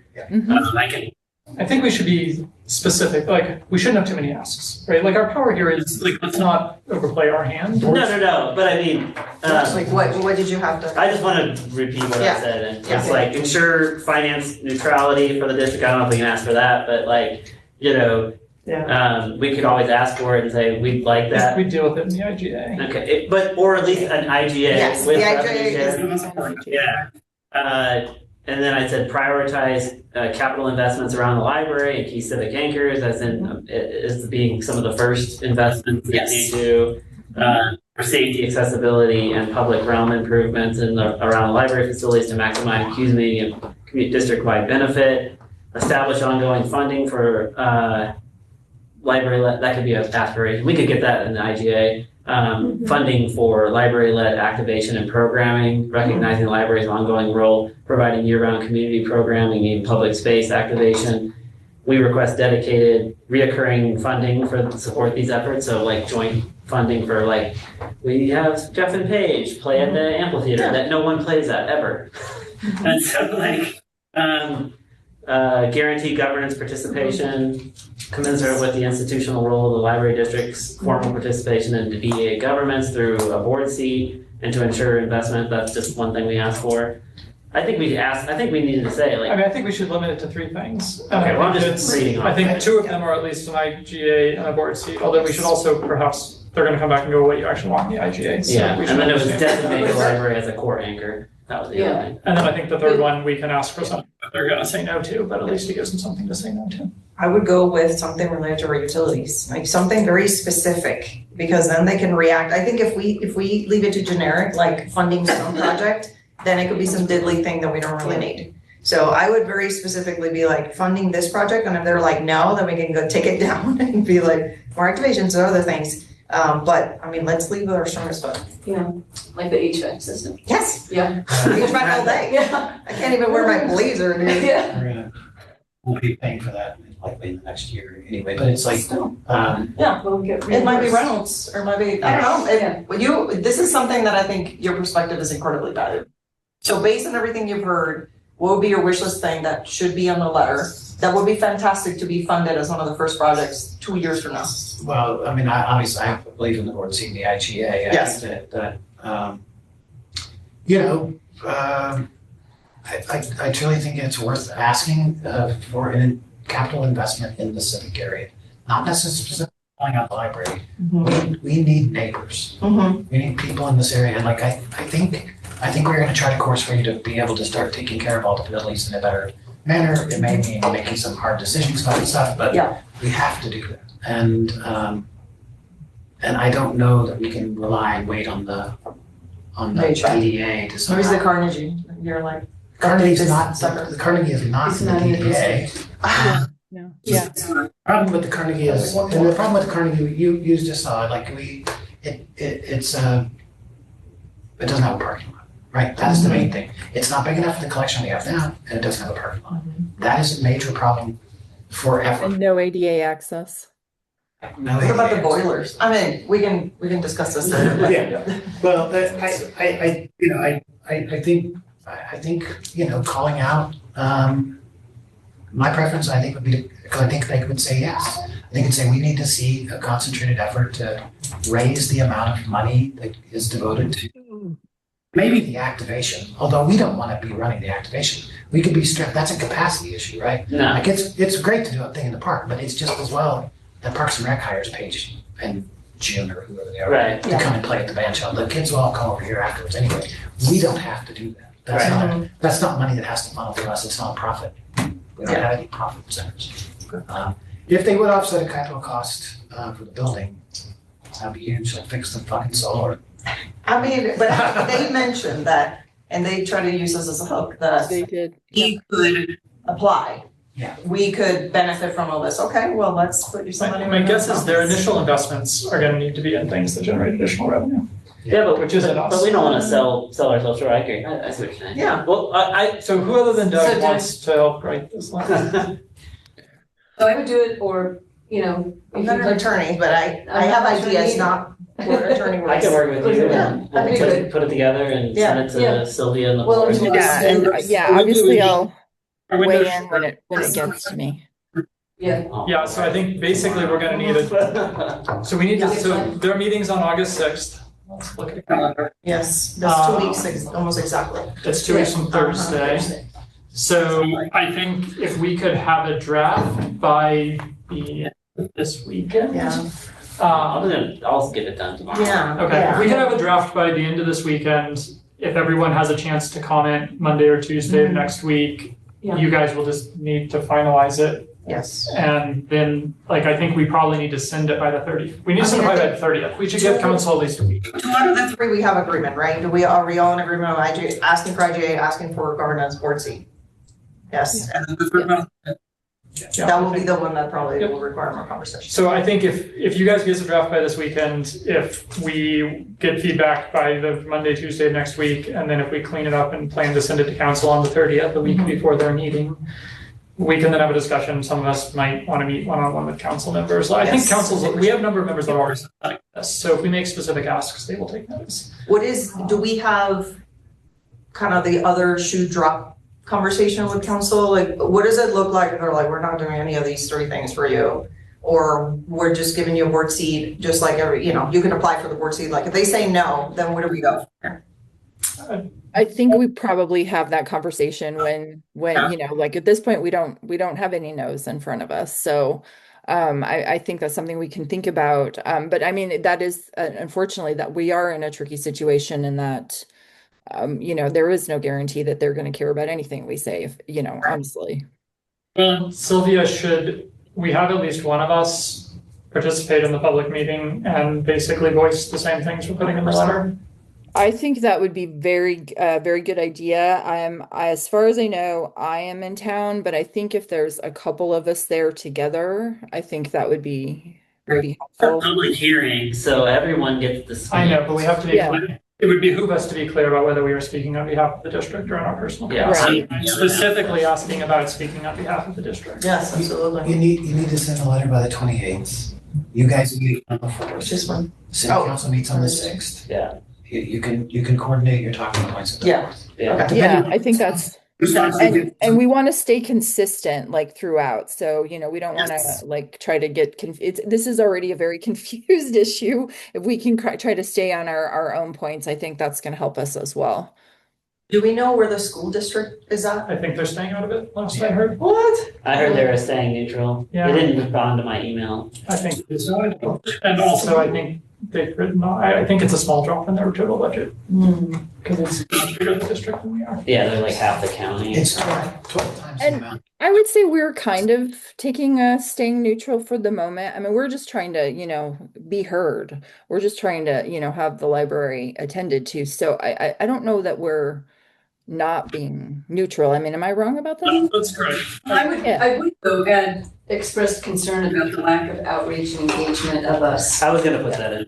Yeah, I just wouldn't, Oh, absolutely. don't make the whole letter about how It's not gonna be agreement. It's not gonna be agreement. The only things that Right. matter in the letter is what council takes from it and actually gets us. Absolutely. Yes, I think so. And I think that there's council members who want to support us and support Yes, them. So I I think that's think, true. now, yeah, with Boulder High being a part of it and, you know, I think,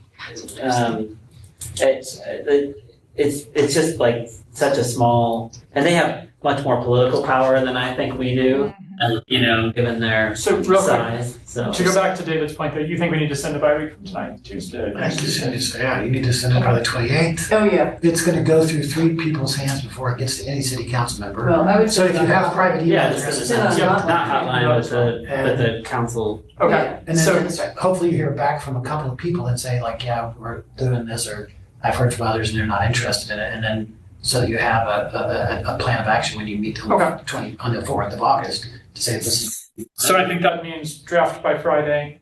Yeah. We can provide it By Monday. over the weekend, you guys can finalize it on Monday, and Sylvia, I guess, will be the designated sender on Tuesday. You sending it to all the individual council members, or who do we? There's I a think we public, do probably, both. there's the Yeah, website. we should send it to their official email, but Sylvia, once you do that, if you copy us, copy the trustees, and I'm happy to help forward it to individual council members. Actually, probably should. just to make sure. I think we have. Okay, and I'll probably have Celia assist me with that. I see her in potentially the back. Right. Tom? I'm just going to throw this out here because I just thought of this, but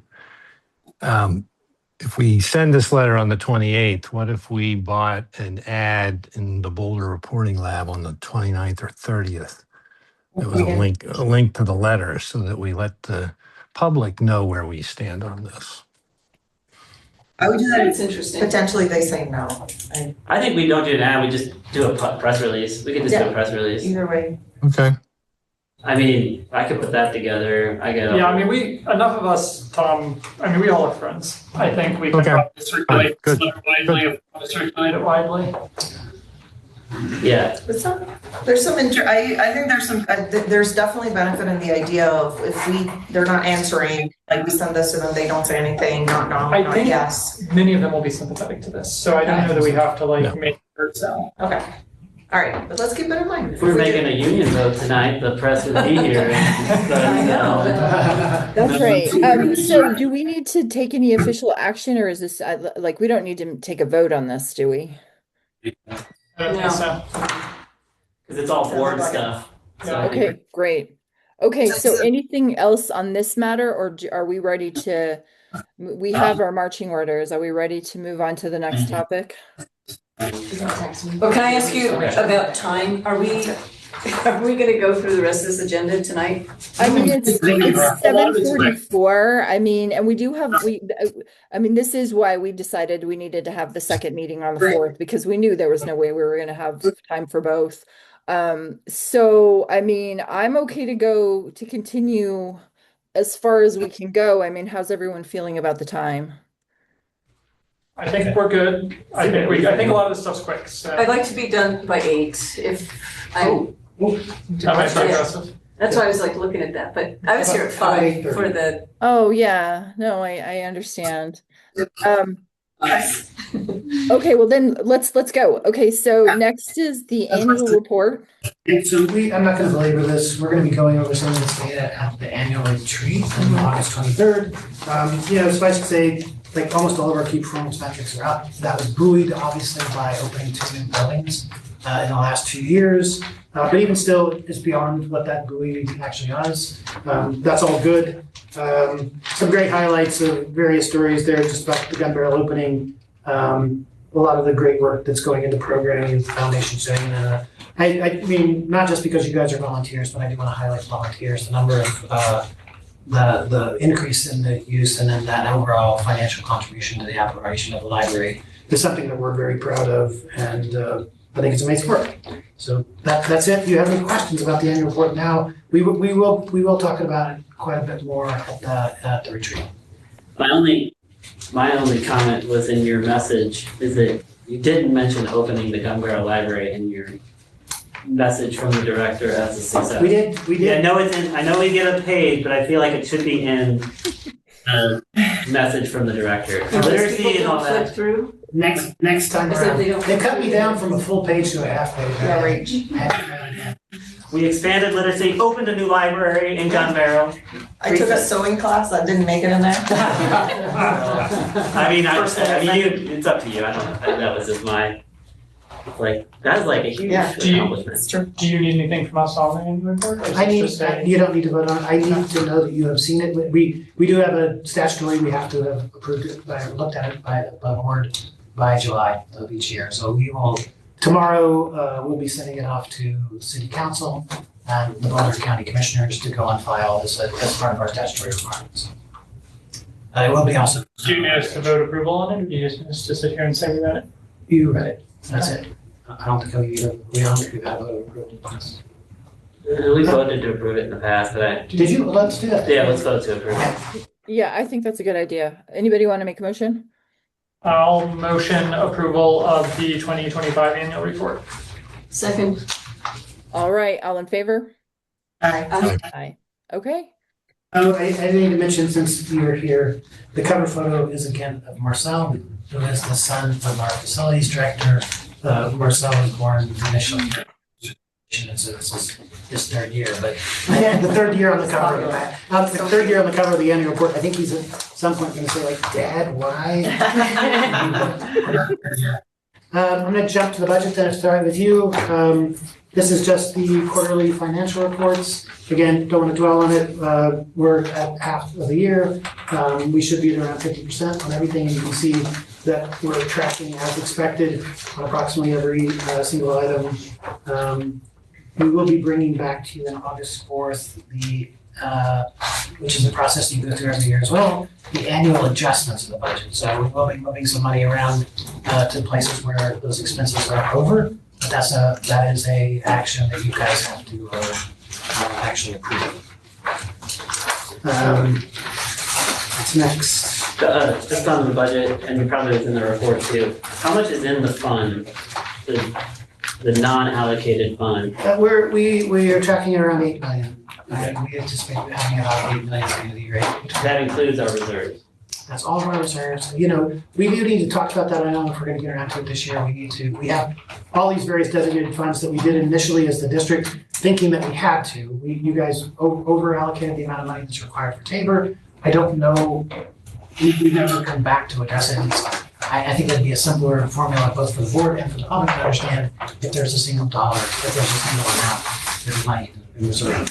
We are going to Tabor requirements, but that's only about $750,000. You don't need $2.5 million in the reserve fund and then another fund for future capital growth. We need to have whatever amount of money is available for reserve expenditures. And I think we're also gonna be talking about it in the finance committee. Yeah. Just noted here. Okay. So the next thing is the Focus Connect service contract. This is our IT service contract. I apologize that we didn't get it to you until late. There was a lot of back and forth between the vendor Focus Connect, our IT department, Amy Shulman, our Roy law firm, Senator and Vanderwall. We did arrive at a place where we feel good about the contract. It is a one-year contract. The gist of this, which Andy and Sylvia both know, because I was talking about a month ago, we were trying to get this contract done for your packet. The gist of the contract is we are phasing out Focus Connect. So the goal of the next year, and it's been in our work plan for the past 2 years, is what capacity do we have to take upon ourselves some of these things that we have outsourced, and can we do it for less money than the cost that we're paying to a third-party vendor, Focus Connect, who we've largely been happy with, but service levels have been ambiguous. Billing has been extremely challenging with this company. We like them. I think they have integrity. They're just a new company that was small before they got our contract. They grew and they've expanded way beyond it. But there for a moment, we were largely their business, and that was not I didn't feel comfortable with that risk. That was when we first started looking at building out a work plan to have an exit strategy. When they first bid, obviously they were one of the best bids we had. They were the best bid. We selected them. The other companies that bid openly were nearly twice as much in most cases for doing similar work. IT, network and security funding, especially security stuff is like the Wild West in terms of like costs. You can see miles apart for the same service, and it's difficult to know what exactly you're getting. So our plan, part of this contract, is the knowledge transfer and staff development of the team that we currently have. And the hope is that we are going to be able to train some of those teams up to take over not just the help desk work, which we have largely already done, but to take over more of the network management and perhaps even some of the security management of the library, so that when we come back to this in September of 2027, it will be a much smaller contract. Right now it's $3.25 million. It is our second largest vendor contract that we have. I'm happy to take any questions that you guys might have. Is it an increase in cost from what we have right now? No, they had a number of provisions. It's not a decrease. I mean, we believe that we've taken on responsibilities in the course of the last year that should have led to a decrease in cost. We've not realized that.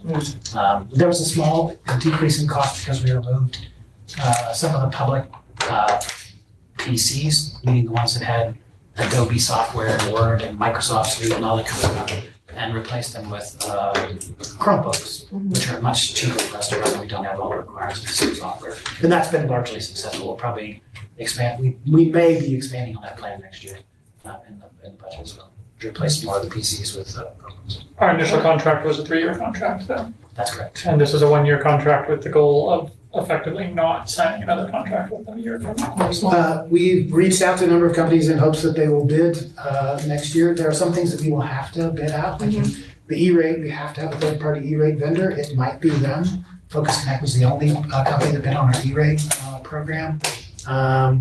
You have to have for some of the servers, Cisco will not allow for it to go direct into the library. We have to have a third-party certified Cisco vendor to manage some of these servers. So some of the parts we'll still have to outsource. We're hoping to bring as much of it in-house as we possibly can. Makes sense. Are you happy with where this contract landed? And I will admit, I have not read this contract. I am, and more importantly, Kim Sutter and Daniel are happy with it. There were some provisions that we saw in the contract that we just thought, this is kind of crazy. There were some that they were insisting upon that we have no intention whatsoever of breaking this contract in the course of this year. It will only be through malfeasance on their part. We're not going to do anything. We would be hard pressed to move away from them now in the next 12 months, which is part of the problem. Like, we are tied a little bit too tightly with them. We need to increase the capacity on staff to be able to manage some of this stuff, so that we're not so reliant on a vendor who is so reliant on us. Yeah. Which is just a high degree of risk. So I would move approval of this contract. I second. Focus Connect. All right, all in favor? Aye. Okay, approved. Okay, thank you very much for that. I'll keep my director updates brief. That's Obviously, okay, you don't rush just because I said 8 o'clock. we're gonna make it. You can have. Obviously, we had the outage this week. That's another third-party vendor, Marmot. It's problematic. I haven't got an explanation. I sent that to you in an email. I need an explanation. 3 days to be out of a service provider is a long time. And it's the first time we've had one like that. It went out again today for less than an hour, but we lost the same service for less than an hour. Marmot is a partner organization. We are a member of their board. We spend a lot of money with Marmot. It's a consortium of libraries. I'm not sure what's going on. They're saying it's upstream of them, but the fact that we had two in such a short period of time is deeply concerning me. So Is it just us? No, it was the entire Marmot network. Okay. Yeah, and it was libraries across the country because I got Really? texts from people across the country like, Is there an attack going on against the Yeah, library or something? Ting is the You're in that service kind of provider they provide. Well, no, They're there's headquartered in Colorado, but they do like a cover other areas. cybersecurity person. But Lumen is the larger company, which is a huge Is there an fiber active attack company. going on against libraries? And so somewhere, we believe, by the diagnostics that we ran, it looked as if the problem was happening between Ting and Martin, although we can't determine what that problem was, and nobody ever really said, here's exactly what the problem is. It's just ambiguous. We know that there's something happening with that weird handshake that occurs, and there was no connection. I don't know if Marvin is to blame, partially to blame, or it's entirely on Ting.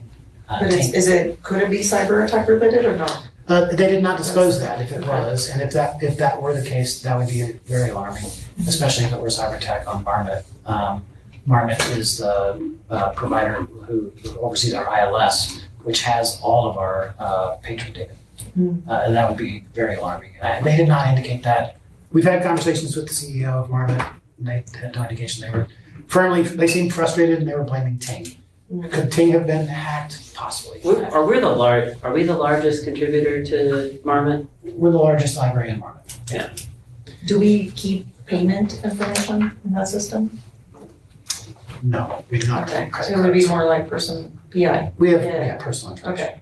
Yeah, we do not, but we do contract with Marmot to draw a blank on what the federal laws are requiring credit card payments, so they do manage all of our credit card payments as well. From the self-check machines and also the front desk. If you hear anything about cyber or anything, let us know. I think if you get a postmortem, we'd love to see it. Yeah, I want to know as well. Yeah? Andy for sure would like to. Yeah, anything we would all like to know. It was alarming, it was very. I was freaking out. Weird, it was I couldn't weird. check out my Wow. phone. Yeah. Oh, really? One bit of feedback Thanks. there, if this happens in the future, I checked like library's socials. I don't know if we have a plan for like alternate forms of communication, but it might be good for us to put out a notice to the public quickly in the future. We can't obviously do it via the website. But There was are- one on Sunday. but- Again, Yeah, that's there that. were notices on You should- Instagram and Threads, and I don't know about Facebook, but those two. It should have gone out on Saturday, Yeah. and that is a failure on my part and some of my team.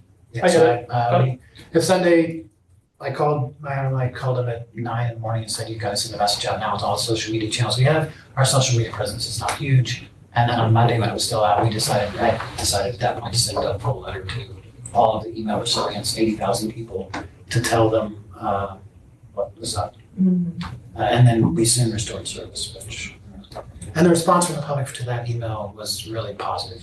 There were a lot of people who didn't understand. Something you might ask of Marmot as well is they also don't have a public status page that also would have been helpful in this situation. So Yeah. perhaps they should also create one for the future. I believe they should. Ting and Lumen both have them, and there was not.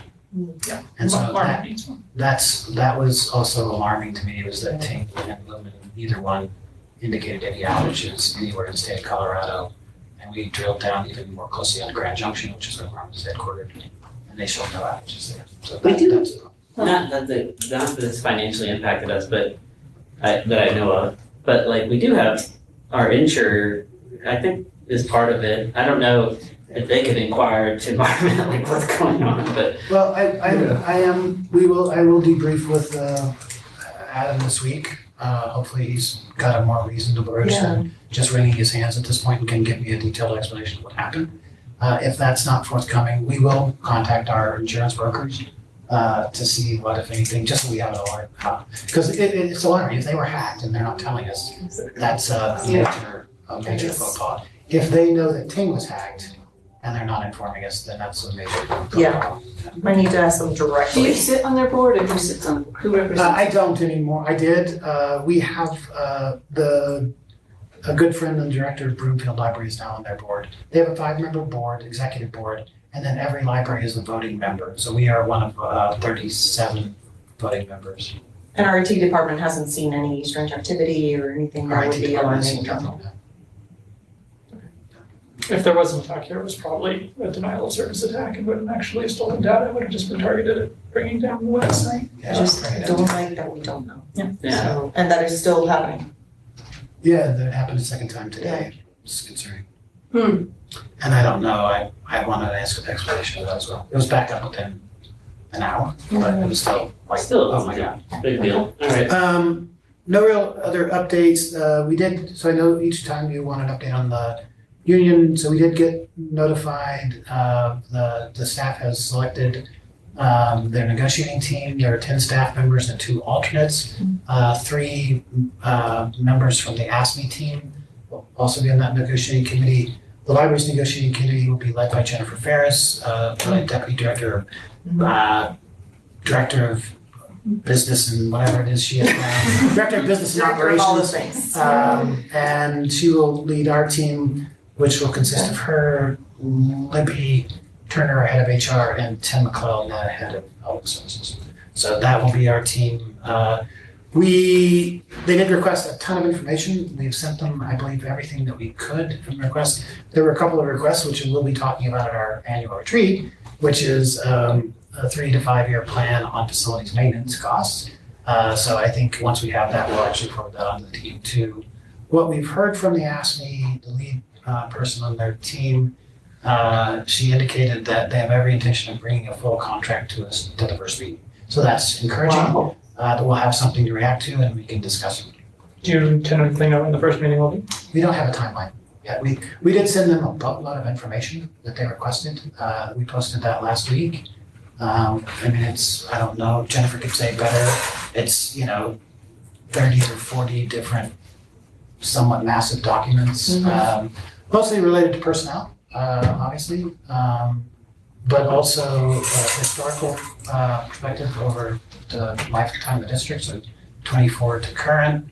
A number of questions like on the facilities stuff. So things having to do with health and safety, incident report things. So I think we've supplied them with everything that we have. I do hope we can put together sometime within the next year a 3 to 5 year facility plan. I mean, we're pitching it at the retreat. We'll see it then. And that's the end of my report. I'm happy to take any questions about anything else that you may be concerned or interested in. Jennifer went off mute, so maybe she wants to say something. Oh, Jennifer. I was just ready to say something if I needed to, but Okay. nothing to add. Okay, great. 5% of the library staff is negotiating the contract. It's a big negotiating team. It is, I think it's probably a good experience, right, for all people involved.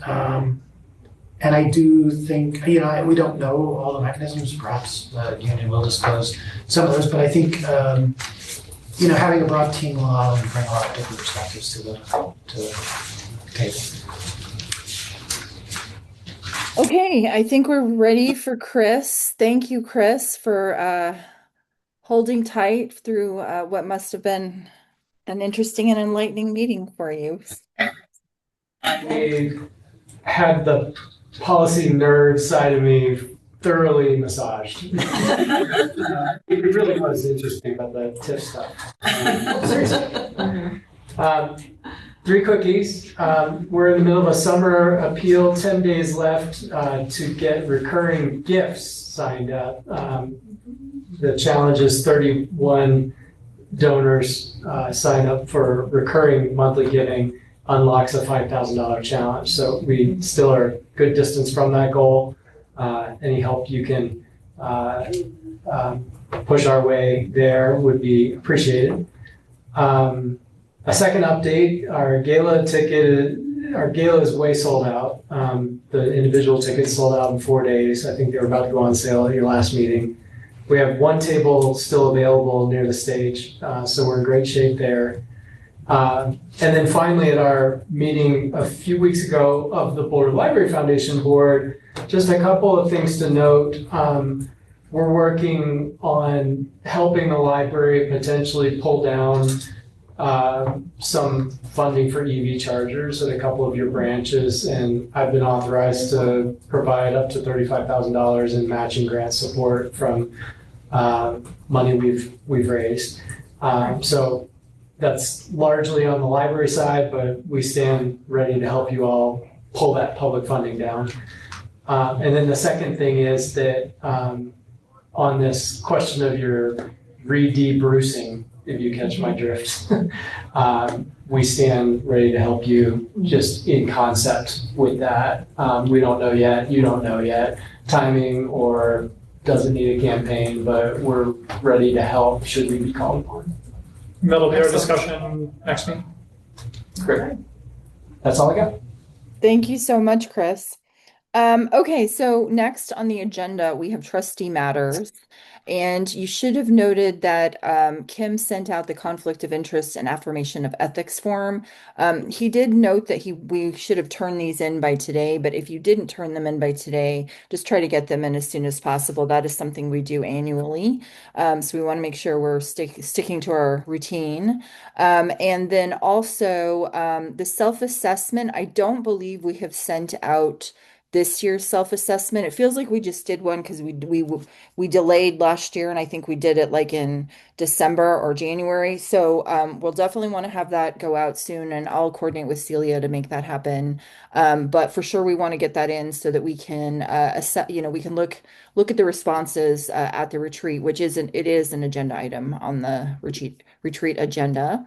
And then lastly, I don't know if you had a chance to look at the retreat agenda. It's on page 24 in my packet, and I just want to make sure we're not missing anything, or if anyone had any comments. I think we've kind of stuck with this plan for a couple of months now, but just want to make sure anyone didn't want to have any other input on that agenda.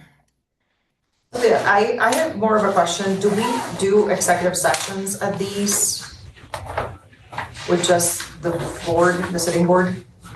It's not really an executive session because we're not really getting into anything at the retreat that would require us to go through. There is a specific process we go through for an executive session, and that certain conditions have to be met before we can do so. We can't just do so. We'd have to have a specific reason to do so. It's a pretty small set of topics we're allowed to hold executive sessions. Can't just be It will be a public meeting. In the past, we have had nobody attend. Yeah. And also, it won't be recorded. We usually just have tape. They are notes. recorded. No, Oh, they did- recorded, yeah. Okay, we can record it. But then, Okay. yeah, but we can vote on stuff. Yeah. There won't be public. No business, right? Okay. Okay. So Any other, Benita? I just wanted to say something related to my schedule, which has changed for that weekend, and I will be driving from Aspen in that morning, and so I'll be like on the phone participating, but would probably anticipate I'd get here by 10 o'clock. Okay. And I know Nadine wasn't sure if she was going to be able to join us, but I know she's also hopefully going to see if she can for some part of it remotely. But thanks for letting us know, Benita. It'll be here in this room. It'll be in the coolest room, and I mean, like, it's cool, but temperature-wise, the coolest room in the library district. Everywhere I've been this week, the AC has been out, and I don't know if you can hear. It sounds like a small plane behind me. That is the AC in my hotel room right now. It does sound like a small plane. Can't hear it at all. Yeah. What's that? We can't hear this. We can't hear Oh, I you was mean like just saying small that plane? the Zoom noise canceling is very good and we can't hear it at all. Oh, good. Okay, well, it does smell like I turned it off earlier, so that's why I'm all hot and sweaty because I turned it off where they hilarious. Okay, anything else on trustee matters? Okay, I believe the last thing we have is our legal counsel update. And nothing to add. I do have printouts of those forms, if that's the easiest way to just get them signed and submitted, so I have both of those, but yeah, nothing else. Us, obviously, next meeting will be a little bit more. And we really appreciate you getting back to us on the DDA information. That did help. Sorry to tell you when we're doing it. It is what it is. We don't- Yes, right. It's good news. Right. And Sylvia, just as a reminder, when's our next meeting? Our next meeting is in 2 weeks.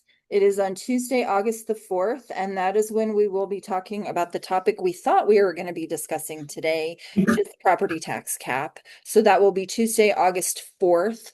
And what the plan is is if we can be productive on August 4th, then we probably won't need to meet on the 18th.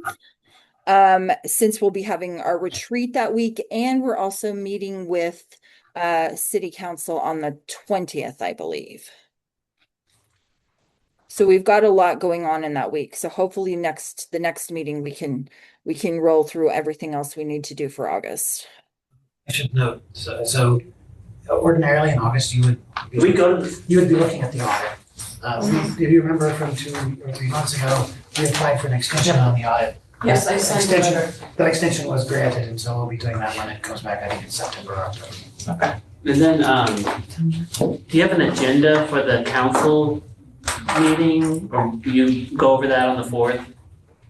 I don't have an agenda yet, but that is something that I will visit with. We'll get one together. Okay. It just might, I don't know what you guys plan to talk about, or. Sylvia, it might be nice to look at a draft agenda at our next meeting. for that. Yes, yep.